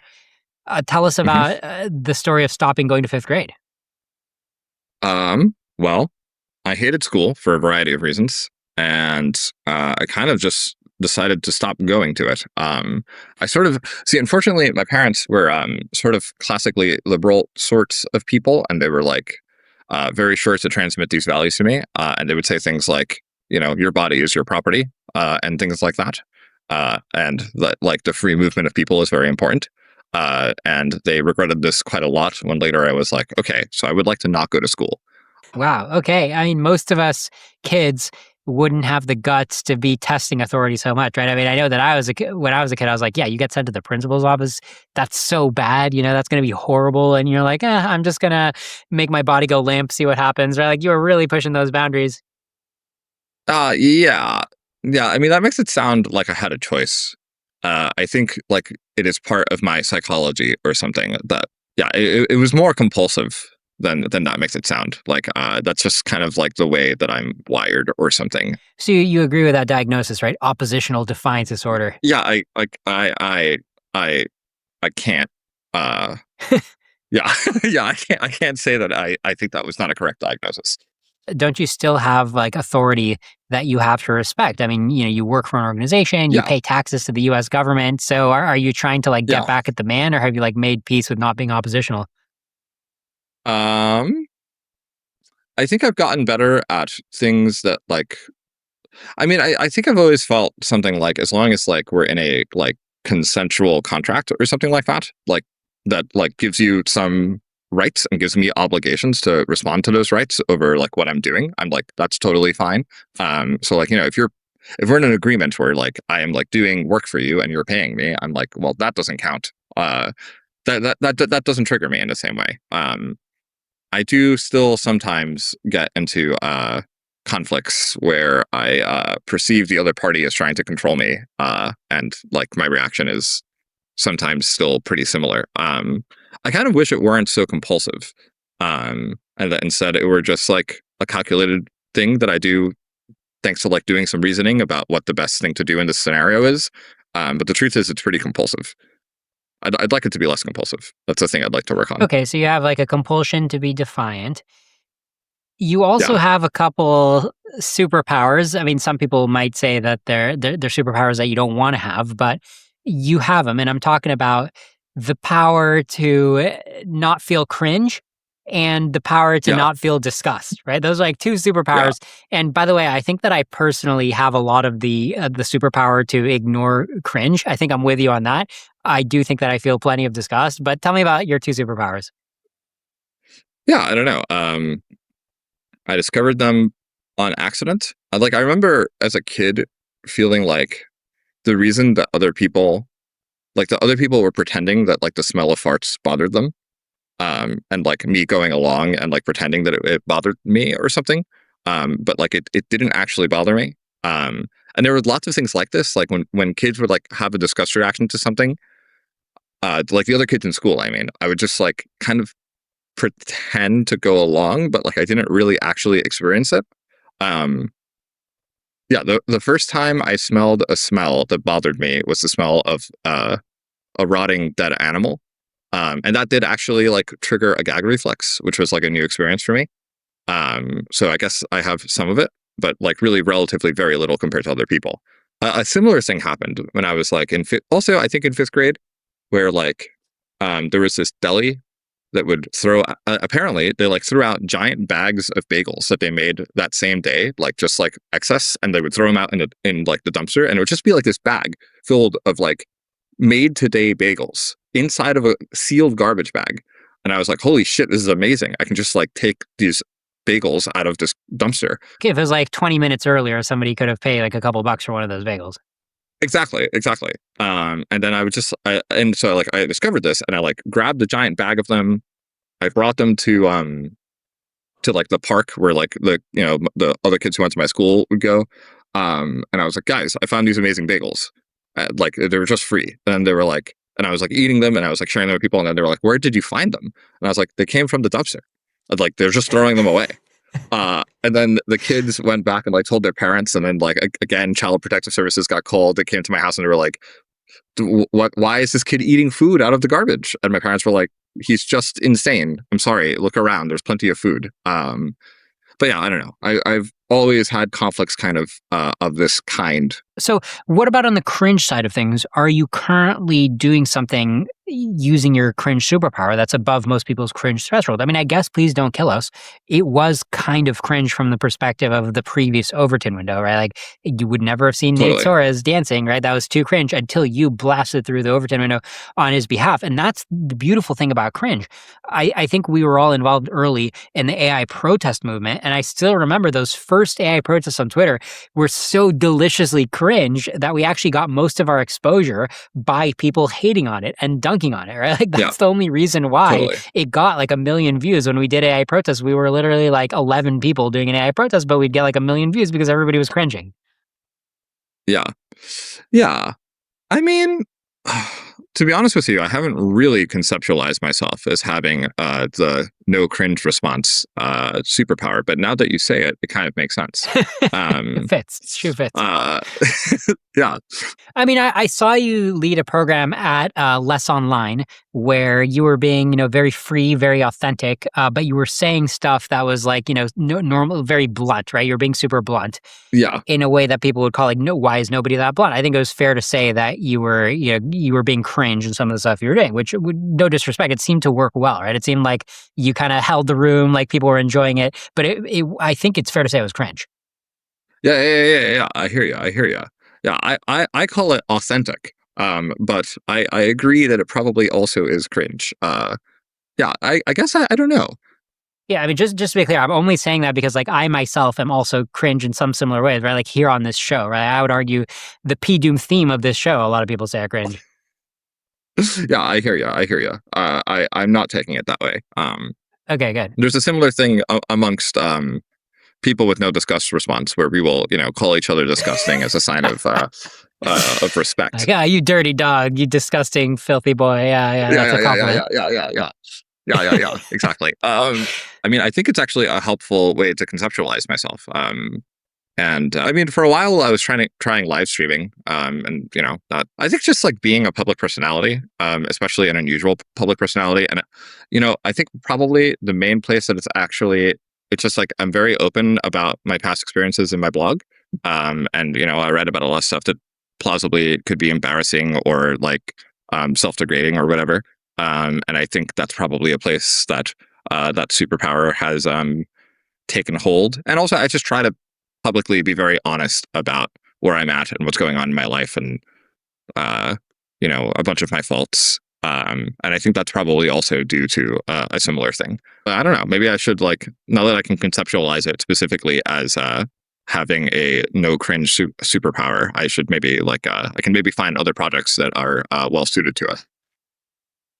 That's right. Yeah, we got to find high cringe projects that most people stay away from because they can't handle the cringe. And I think your next high cringe project might be the follow up to Please Don't Kill Us, right? Whatever round 2 looks like. Yeah, that's right. That's my current hope. Nice. All right. So to close it out, we obviously didn't have much of a debate, which is totally cool. Not every episode is. So I don't think we need to do like an ideological Turing test or whatever, right? It seems like we're just chilling here. The call to action, right? Like, is there a particular thing you want people to know about? I mean, one thing is applying to Please Don't Kill Us, and or if you have like a friend who is a charismatic person, either they're like charismatic and very creative, or they're like highly motivated by X risk and like want to try making content. I think applying to Please Don't Kill Us is great. Is there anything else that I want? I mean, you could read my blog. I would love it if you read my blog. I would love it if you subscribe to it. It's ratorthodox.substack.com, I believe is the actual way to find it. Although I think if you do Substack Brangus, you'll also find it. You can follow me on Twitter, ratorthodox, on x.com, the everything app. Great. Yeah. Everybody check out the Rat Orthodox Brangus Substack. I've been reading every post. It definitely holds my interest. There's a lot of twists and turns. It's rare to find, the internet. We've all been on the internet for many years or decades, right? So it's rare to find a fresh new author who will really go in directions you don't expect. And that is definitely Brangus. Highly recommend reading his piece because he combines like a very unique personality, right? High cringe, high disgust, a number of other factors. And it's also highly intelligent, right? I mean, the fact that you figured out very early why Yudkowsky is right, and you've also been successfully debating other people for many years and kind of pointing out the flaws in their disagreements. I think we're on the same page about that. So really an interesting combination of character traits you've got going, which makes your blog worth subscribing to. And I'm looking forward to the next post. Ronny Fernandez, thanks so much for coming on Doom Debates. Thanks for having me, Leron. Appreciate it.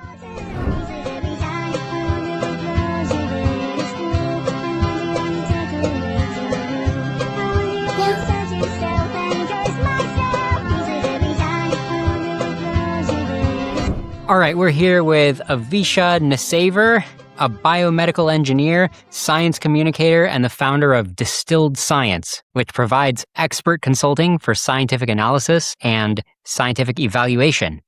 He has over 1 million followers and has generated 250 million views across TikTok, Instagram, YouTube, and other social media platforms. Avisha made the most popular AI safety video of the Please Don't Kill Us bootcamp, debunking misinformation about AI water use and generating a whopping 8.5 million views. Is AI water use actually a problem? I've spent the last few weeks doing a super deep dive. He holds an MS in engineering from the University of Maryland, graduating summa cum laude. Avisha, welcome to Doom Debates. Thank you, Liron. Glad to be on. Let's start with your biggest sensation before you joined Please Don't Kill Us. Okay, what is this viral video about? So this is part of a series where I was helping people understand different types of nerve fibers and how that impacts their sensation of touch, the difference between light, gentle touch and firm touch, and how that can sort of play out via different pathways within the nervous system. All right, let's take a look. Why does this gentle stroking feel so good? Feels so good. While this just feels meh. There's fascinating neuroscience behind it, and a way to use it to make this feel even better. This is What the Science, Tingles and Touch. Nice. Okay, and this got a ton of views, right? Do you know the view count? This was something around the lines of 1.4 to 1.6 million on Instagram, probably somewhat similar on TikTok. Hell yeah, and 81,000 likes. So yeah, this is definitely a viral hit.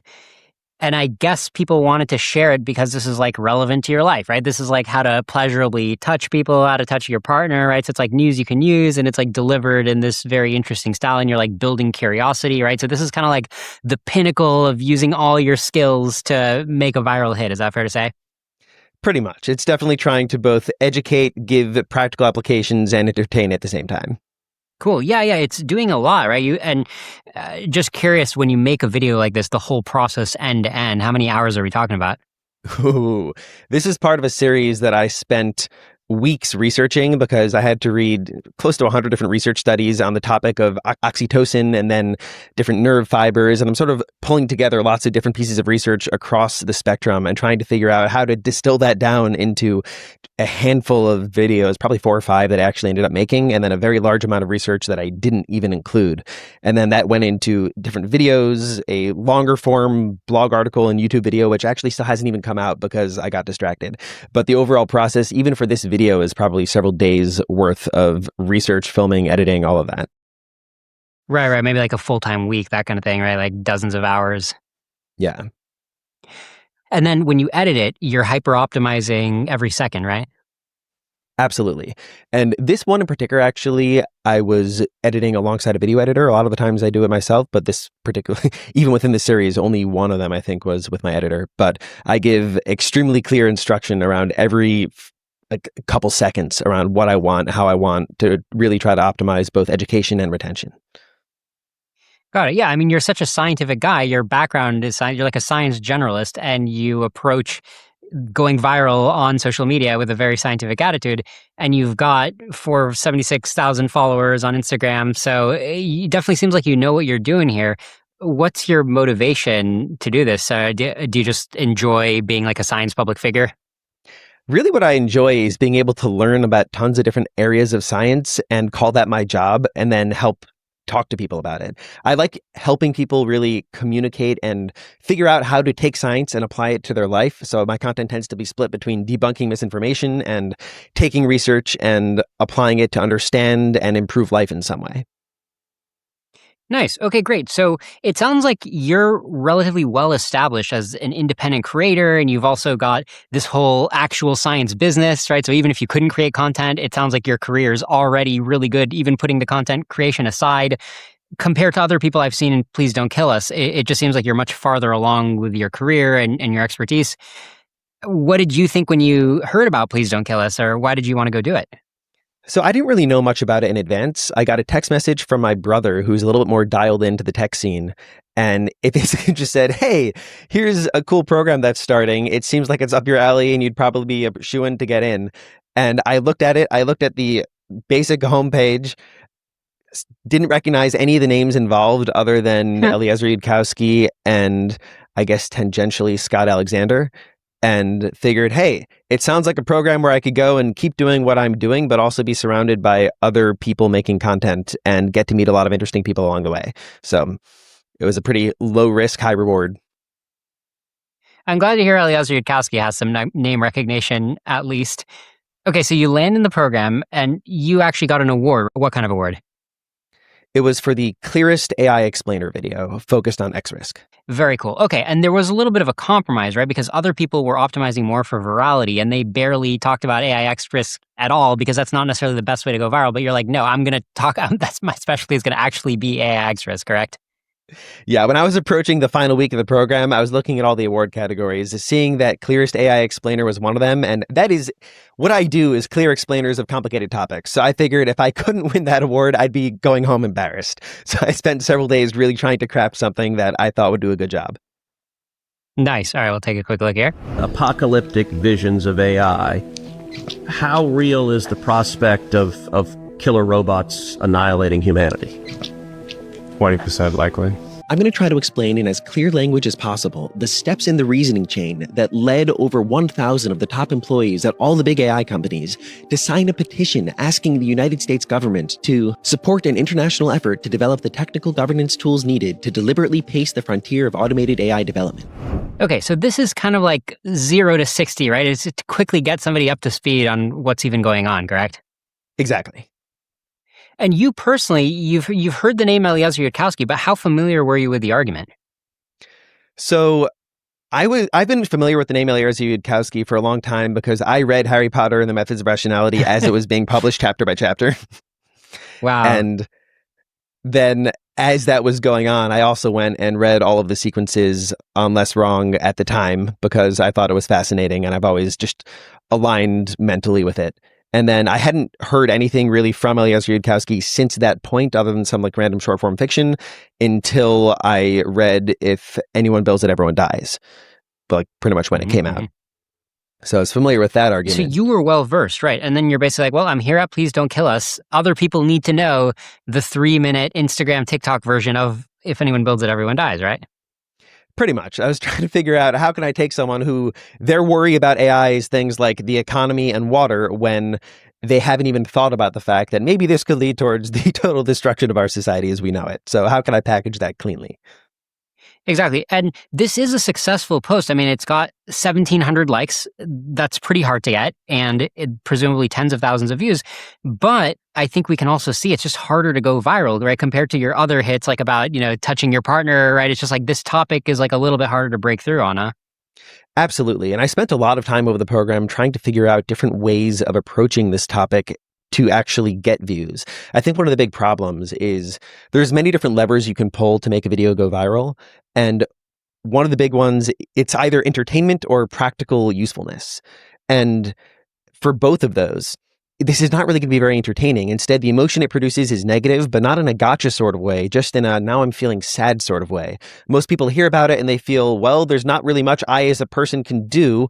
I'm going to go look at some fun cat videos. Yeah, that is definitely a downside that we have. It's like on one hand, it's like, oh, the apocalypse is interesting. But on the other hand, it's like, wait, what's the call to action? Like, how do I save myself from the apocalypse? I'm already doomed. So that's definitely something I struggle with on Doom debates as well. It's like, I don't know, talk to your senator. I mean, that really is the call to action, right? Is do protests. Okay, so Please Don't Kill Us. You had the experience. You lived there for a month, right? You crashed at the Lighthaven house? Yeah. What was most surprising to you compared to your expectations? It's interesting to think about because going in, I had very little expectations. We didn't really know much about the program. I knew nothing about Lighthaven. I knew almost nothing about the people running it. What I knew going in was that there would be a bunch of other content creators there at varying stages of their journey. We'd be learning about it and talking about AI, making videos. So I had very little conception in my mind of what it would be like. But what it ended up being like was genuinely just a ton of fun. We made a lot of good content, both about AI and not, but the real biggest value of it was just the ability to constantly interact with a large number of very interesting people, both the fellows in the program and the people coming through, the people hanging out there. It was just a fascinating and amazingly diverse group that I got to spend a lot of time with, and that was a blast. Are you ready for me to ask you the most important question of Doom debates? Sure, go for it. P-Doom, P-Doom, what's your P-Doom, what's your P-Doom, what's your P-Doom? Avisha NessAiver, what's your P-Doom? My P-Doom is not one single number because I have a very hard time giving any individual number around something with so many unknowns.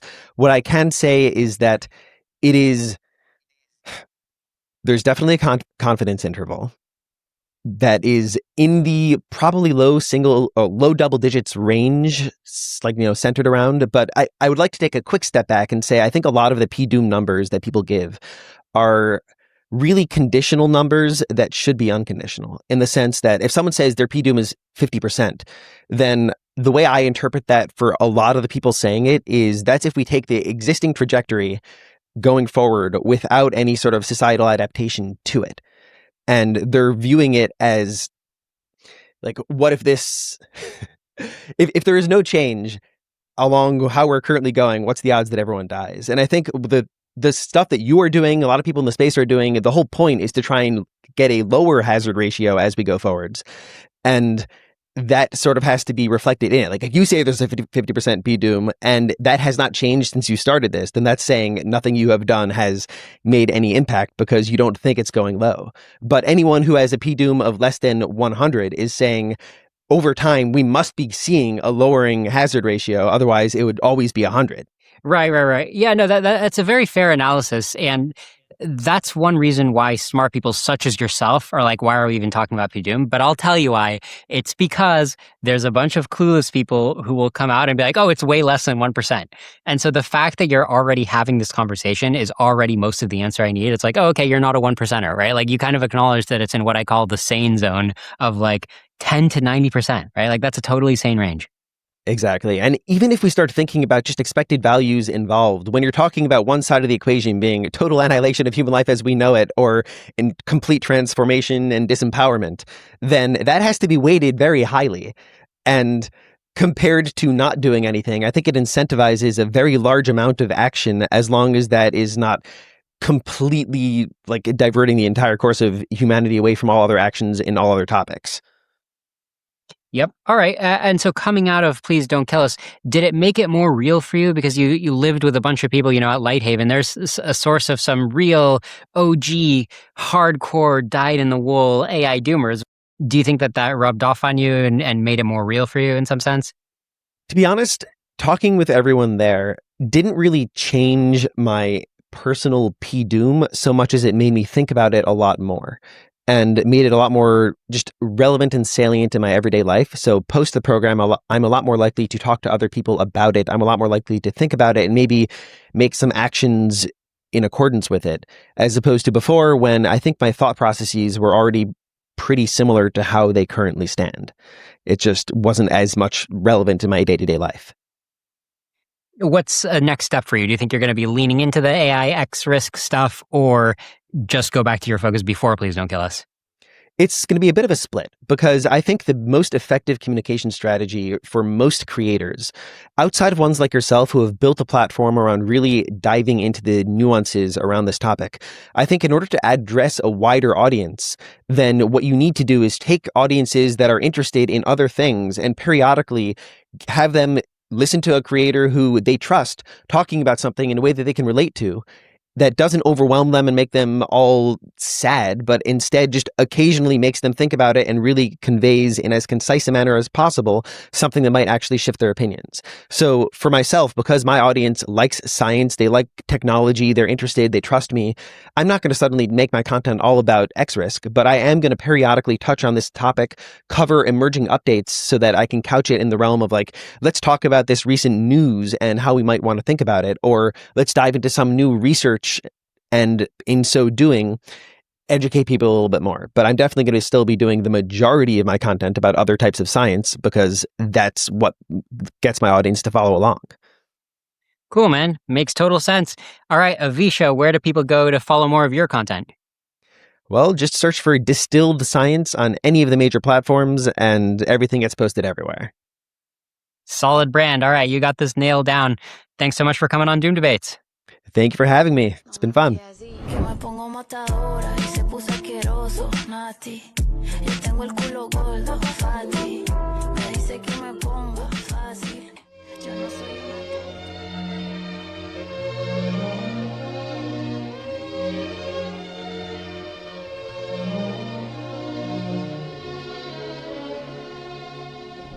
I'm talking to Avalon Warren, one of the most popular creators who joined Please Don't Kill Us this summer with over 1 million followers on TikTok. She is an autistic actress and voiceover artist known for her appearance on Netflix's 100 Humans in 2020. Also, as a teenager, she was one of the hosts of BuzzFeed Video. She typically makes lifestyle and fashion posts, and this last month she started working apocalyptic doom into her content catalog. Avalon, welcome to Doom Debates. Thank you. Happy to be here. Tell us a little bit about your background before joining Please Don't Kill Us. What would be a typical type of video or TikTok that you would be posting? Well, I feel like that's kind of the fun thing was I had been offline for like 2 or 3 years. So this was like my first resurgence onto the internet in a very long time, was last month for the program.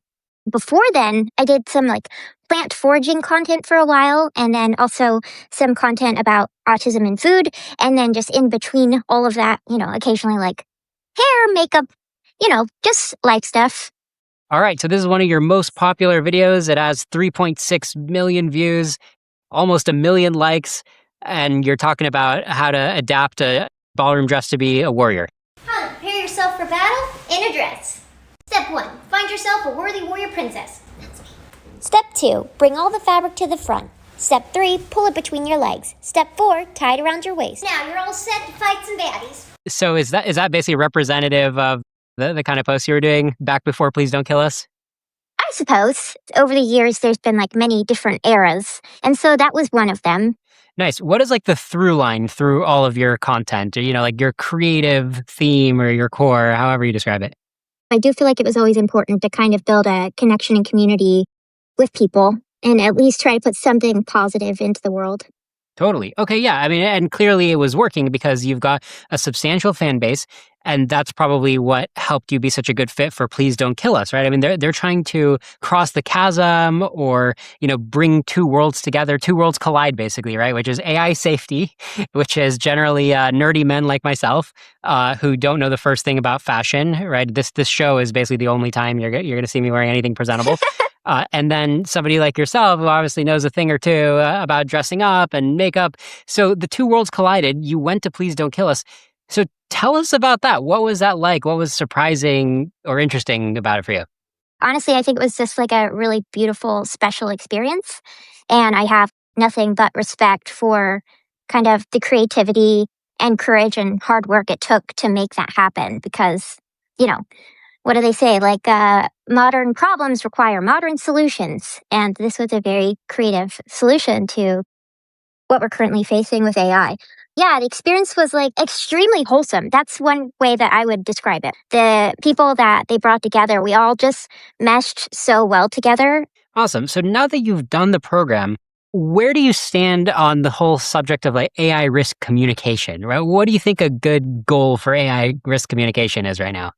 I think it's extremely complicated. Something that's going to be entirely important is just getting the conversation on a more mainstream scale. I feel like it is just one of those things about learning how to activate different parts of the world that are unfamiliar with what it is and what's happening. Let's take a look at one of the most popular videos that got produced throughout the program. This is your video. This is, I think, representative of the kind of two worlds collide that we saw at Please Don't Kill Us. Let's take a look.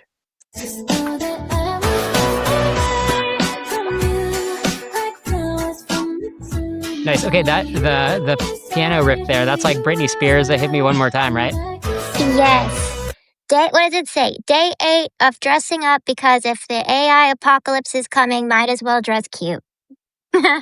That's funny. Nice. Okay, great. Okay, so I mean, look, this video, I feel like you could say it has sprezzatura, because it kind of looks effortless. It just looks like, oh yeah, you're being yourself, you're creating content, and it involves fashion. But really, there's like a big mission to it, right? Which is the idea of like crossing the different genres, the idea of like exposing people who would never even think about AI risk, but now they're watching a fashion video and they're like, wait, what? We're doomed, right? And that's supposed to be like their first like snapping out of their world. Is that roughly the theory of what you're trying to do here? Yes, and normalizing certain terms or certain concepts. I think just like the normalization process is extremely important. Yep, and this is reasonably popular. It has 2,000 likes, 35 comments, and it went out to your large TikTok audience. Did it go viral anywhere else besides TikTok? I mean, it depends what you would consider viral. I mean, it did 100,000 or whatever on like Instagram. Nice. Yeah, so as I was telling Ronny, I think it's great that you guys are smashing the Overton window. So even if you don't have an instant groundswell of political support based on videos like this, right? Even if it's kind of like another brick in the wall, little by little, anytime anybody else wants to do anything along these lines, they're going to look at Please Don't Kill Us and be like, oh, they've given me permission to do this, right? They've broken down the Overton window, like you said, right? Introduced us to the concept of doing this kind of media. I gotta ask you ready for the big question of Doom debates? Yeah. P Doom, P Doom, what's your P Doom? What's your P Doom? What's your P Doom? Avalon, what's your P Doom? My P Doom's somewhere between, I think I would want to go like 33. 33%, yeah. That is a solid P Doom option. It's well into what I call the sane zone. I say 50%, but I don't think 50% is that different from 33%. Okay, so you seem sane to me on the P Doom front. Oh, good. That's good. Avalon, is there anything else that you want to touch on, like, talking about your channel or just anything else you want to make sure we hit? No, I think the only thing is just I feel like I'm a good example of someone that really wants to learn, doesn't know too much yet, hopes it isn't too late, cares. So that's something that I will be doing moving forward, educating myself, obviously, learning more, and very excited about that. And I do have a lot of hope and optimism for the future, and I think we will be okay. Hopefully, maybe. Awesome. If people want to go follow your next content, where should they go? I'm Avalon Warren, so you could probably just search that if you want to follow me. We'll put up some links in the show notes. Avalon Warren, thanks so much for coming on Doom Debates. Thank you for having me.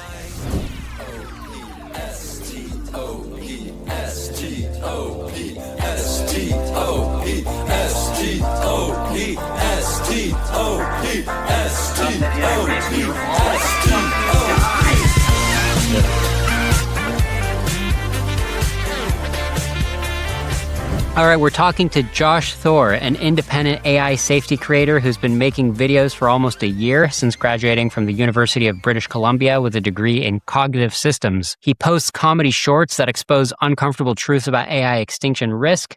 His most popular video has gotten over 1 million views on Instagram. A recent music video he made, as part of Please Don't Kill Us, featured cameos from Eliezer Yudkowsky and Nate Soares, and Nate Soares called it a banger. You could survive, this doesn't have to be our fate. Get a pause, it's not too late. Humankind can coordinate, we could survive. Josh Thor, welcome to Doom Debates. Thanks for having me. All right, so tell us about yourself. You've always been into content creation, or what was your trajectory before the last year? Yeah, so I got concerned about Doom from AI in the middle of my undergrad, and then I switched majors so that I could do more computer science. And during my undergrad, I started a group called UBC AI Safety. And then after graduating, I went to London where I did independent AI governance research and realized after a few months that I didn't actually like it that much. So I tried other things and making videos was fun. So I kind of stuck with that. How long have you been watching Doom Debates? It's been quite a while. It's been since almost the start of the show, about 2 years now. I remember when you did the episode with Robin Hanson, and you were doing those episodes where you were like preparing, doing the intellectual Turing test. Right, yeah, Brian Kaplan's ideological Turing test. That's right, yeah, I remember I was playing the role of Robin Hanson. Like, in order to be Robin Hanson, in order to defeat Robin Hanson, you must embody Robin Hanson. So he did a whole episode about that back in 2024. Yeah, those were good times. I should do more of those, serious debate prep. Wow, okay, so you're a longtime OG watcher. That's awesome. All right, well, are you ready for the big question of Doom Debates? I'm ready.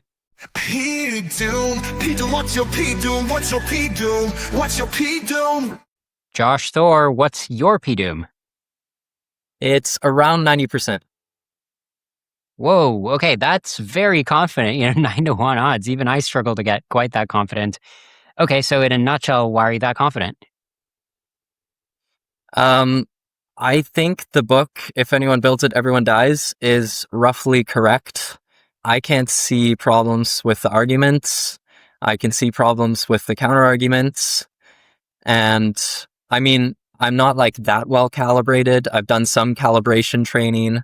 I don't claim to be as good at estimating probabilities as people like Daniel Cocatello. But I think I believe more in the arguments than a lot of people, including Daniel. I feel like if your P-Doom is 90%, the actual operational difference between you and me is really things like saving for retirement versus not, having kids versus not. So have you explicitly been like, yeah, no way I'm saving for retirement or having kids because your P-Doom is so high? Yeah, pretty much.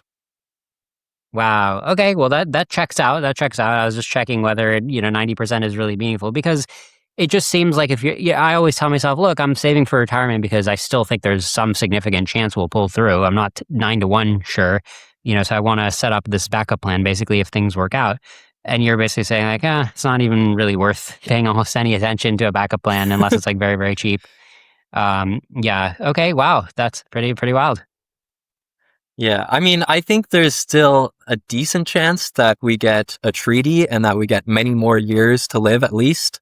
And in that case, I don't want to be like, regretting my life choices. So I don't like completely burn my social standing, for example.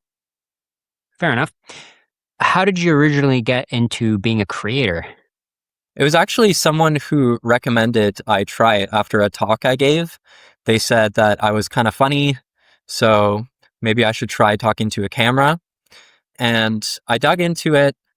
I thought, why are there no AI safety short form content creators? Because on long form YouTube, there's some great creators. I mean, Rob Miles has been doing it for a long time, but also other creators like yourself and AI in Context. But why are there so few short form creators? I decided to try it out, and it's actually very easy to try it out. I mean, you can just record a video on your phone and upload it. So that's pretty much what I did. Nice. Yeah. All right. Makes sense. You saw a gap in the market. All right. Let's take a look at some of your work. So this is the one that really caught my eye. It's the music video. And look at this. It's a cameo from Eliezer Yudkowsky himself. And what other scene should we call out? We've got Nate Soares giving a sax solo in the middle of the video. Nice. Yeah, so this is very, very catchy. Did you run into any legal issues posting it, the entire song, the instrumentals? Yeah, I mean, I used the original instrumental, so I definitely ripped off the track from Katy Perry. Okay, so no monetization. Yeah, no monetization, but it's not getting taken down or anything, so it's fine by me.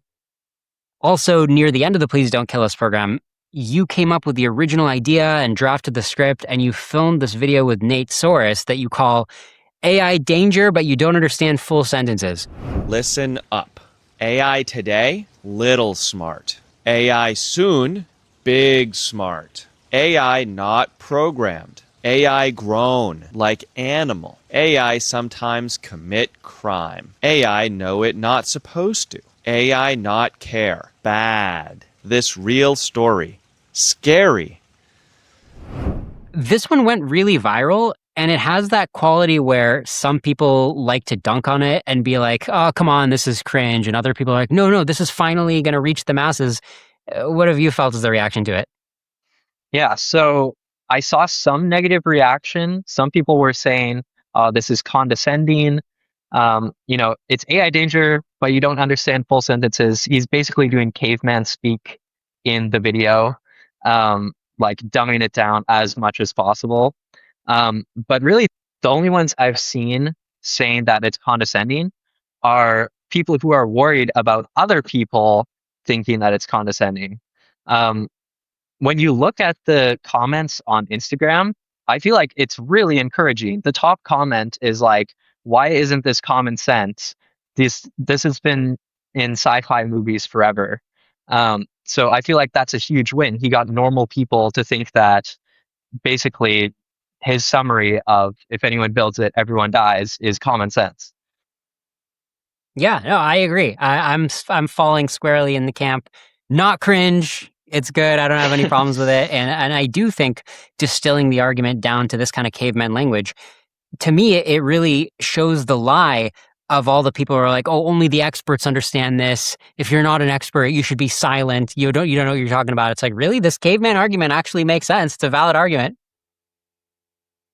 Yeah, I mean, it is a pretty simple case when you boil it down.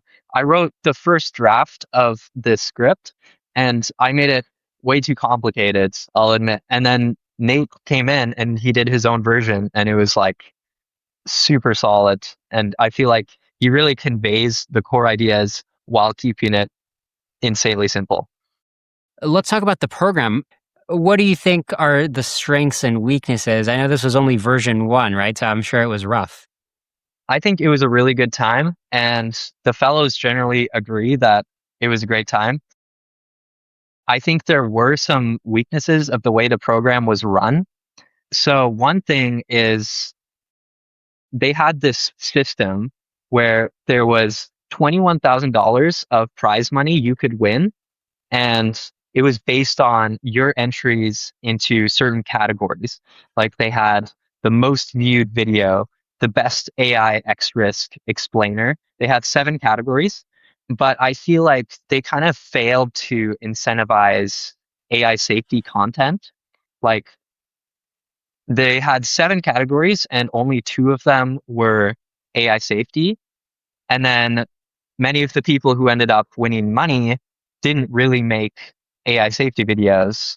So like, for example, my video, the music video, it won the other category. There was another guy who ended up winning first place, and he said in his acceptance speech that he started out wanting to make serious AI policy explainers, but no one really cared about that, including the organizers apparently. So he switched to making comedy that has nothing to do with AI safety. I think there's a kernel of wisdom to what they're doing, which is that they didn't want to put a lot of pressure on people, right? Where it's like every day you wake up and you have to think about AI safety. I think they wanted to let the creative juices flow where it's like, look, just like think about whatever in the shower, think about your normal life, but then like let the AI safety creep in, when the inspiration strikes you. I actually think that there's something to that, but they probably, in terms of the prize money, when they're like, okay, you can win thousands of dollars just for views, it seems like they went too far in a system that's like basically hackable. Yeah, and to their credit, they admit that their system was not very good and they do want to change it for the next iteration. So I'm hoping that they incentivize AI safety content more than they have. Yeah, it makes sense. Yeah, it seems like a very valid criticism to an overall groundbreaking, good, positive program that you still recommend. Yeah, I definitely recommend it. Yeah, I do have one more criticism that I want to give. Yeah, go for it. Yeah, so I mentioned that the program was very fun for fellows, and I feel like the organizers really encouraged that, including by hosting these parties. So there were parties with like 200 to 300 people roughly every weekend, and they had free unlimited alcohol for all the party guests. And I mentioned to the organizers, I feel like it's not a great use of charitable funds, but they continued with it. I'm hoping that they change it next time, but Yeah, I see what you're saying. What if it was like an open bar for the program attendees, but then like outside people had to buy a ticket or something? Would that make more sense? I think that would be more defensible. Yeah, interesting. All right. Well, creativity, sometimes alcohol helps creativity. Who knows? I'm not familiar with their reasoning, but yeah, it's good to get it out there. What's your message to other AI safety communicators? I think now is a great time to say what you actually think. So a lot of people have been kind of softening their message, but after the OpenAI Hugging Face incident and a lot of crazy capabilities increases, I think a lot of the world is kind of waking up more to AI danger. And now's a good time to warn about what you're really concerned about, whether it's extinction or something else. What's next for you, Josh Thor, after Please Don't Kill Us? I just sent an email to a politician in Finland and got a meeting with him. It was just a cold email, and we had lunch, and I gave him some arguments for extinction from AI and the need for a treaty. And he was very receptive to the arguments, to my surprise. And he came up with the idea on his own of sending a written question to the government of Finland asking whether they would support a treaty or restrictions on the development of superintelligent AI. Man, that's citizen action in Finland over here. And that's honestly one of the biggest levers out there, in my opinion. When I think about levers, I do think protesting, lobbying the government, it doesn't get much more high leverage than that. Government officials are only starting to hear about it. The groundswell is happening, but it's not happening as fast as the AI companies are building data centers. So kudos for you. I think we both realize it would help for us to be more clear about like step 2 of the funnel, right? Like both of our channels probably could benefit from like, okay, you watch this video, now click here, now fill out this particular form, make this particular phone call. Like we need to funnel people better. Yeah, I think it's important to say because this is an action that anyone can do, and you can actually have a big difference with this. Yeah. All right. To be continued, and viewers, if there's a particular funnel that you think is nice and polished that we can just directly send viewers into, I'm definitely open to it. Would you be open to something like that for your channel? Yeah, for sure. All right. Where can people find you on social media? Yeah, I think the best place to find me is Instagram. My username is JoshThor_. All right. Don't forget the underscore. Josh Thor, thanks for coming on Doom Debates. Thanks very much. Hey there, Doom Debates listeners. It's me again. Thanks for watching our deep dive into Please Don't Kill Us. Doom Debates is a viewer-supported show, so if you like the kind of AI, X-risk journalism, and activism that we're bringing you, head over to doomdebates.com/donate. You could be our mission partner. Ideally, donate $1,000 plus. It really impacts our budget. This show is unfortunately not that cheap to produce, but you guys can really help, and you have stepped up in the past. So please keep doing so. doomdebates.com/donate. Donate today. Make an actual impact in lowering P-Doom, moving the Overton window, talking about this stuff, calling people out, being critical, being analytical. There's currently a shortage of doing that, especially, combining it with doing it in a mainstream way, because some of the best analytical commentary is just done in a way that's like kind of dry, right? So you gotta make it moist. You gotta make it spicy. That's what we do here on Doom Debates. All right, doomdebates.com/donate. Much appreciated. So you're trying to prevent AI from killing us all? Yep. To get AI to work for us, not against us. Is that right? That's right. Tell me about a bunch of the things that you love in the world that you're trying to protect. What are some things you're fighting for? I'm fighting for buskers on street corners. Beautiful music that you didn't expect, just for a few seconds while you're walking from one place to another. Fighting for my future children and their children. I am fighting for everybody. I would like the grand project of humanity to continue so that we can keep growing in wisdom. I'm fighting for my dad and my stepmom. My niece and nephew, Jackson and Zoe. I'm fighting for the times when I can see my friends as their fullest selves, as like perfect character they'd be on stage and play about them. I'm fighting for a sense of wonder. Seeing the stars at night. Life's pleasures. I love to indulge, and I love a martini and a good meal and a cigarette. Fighting for reminding people that they don't have to be lonely. It's so easy to forget that you don't have to be lonely when you're lonely. The randomness of life and just seeing where it takes me. This whole project of coming into our own and becoming more who we wish to be, becoming wiser, having more joy, having more understanding. I am fighting for the kid who deserves a richer future rather than deserving the end of their civilization before their life has even really begun. 100,000,000 years, beauty and wonder.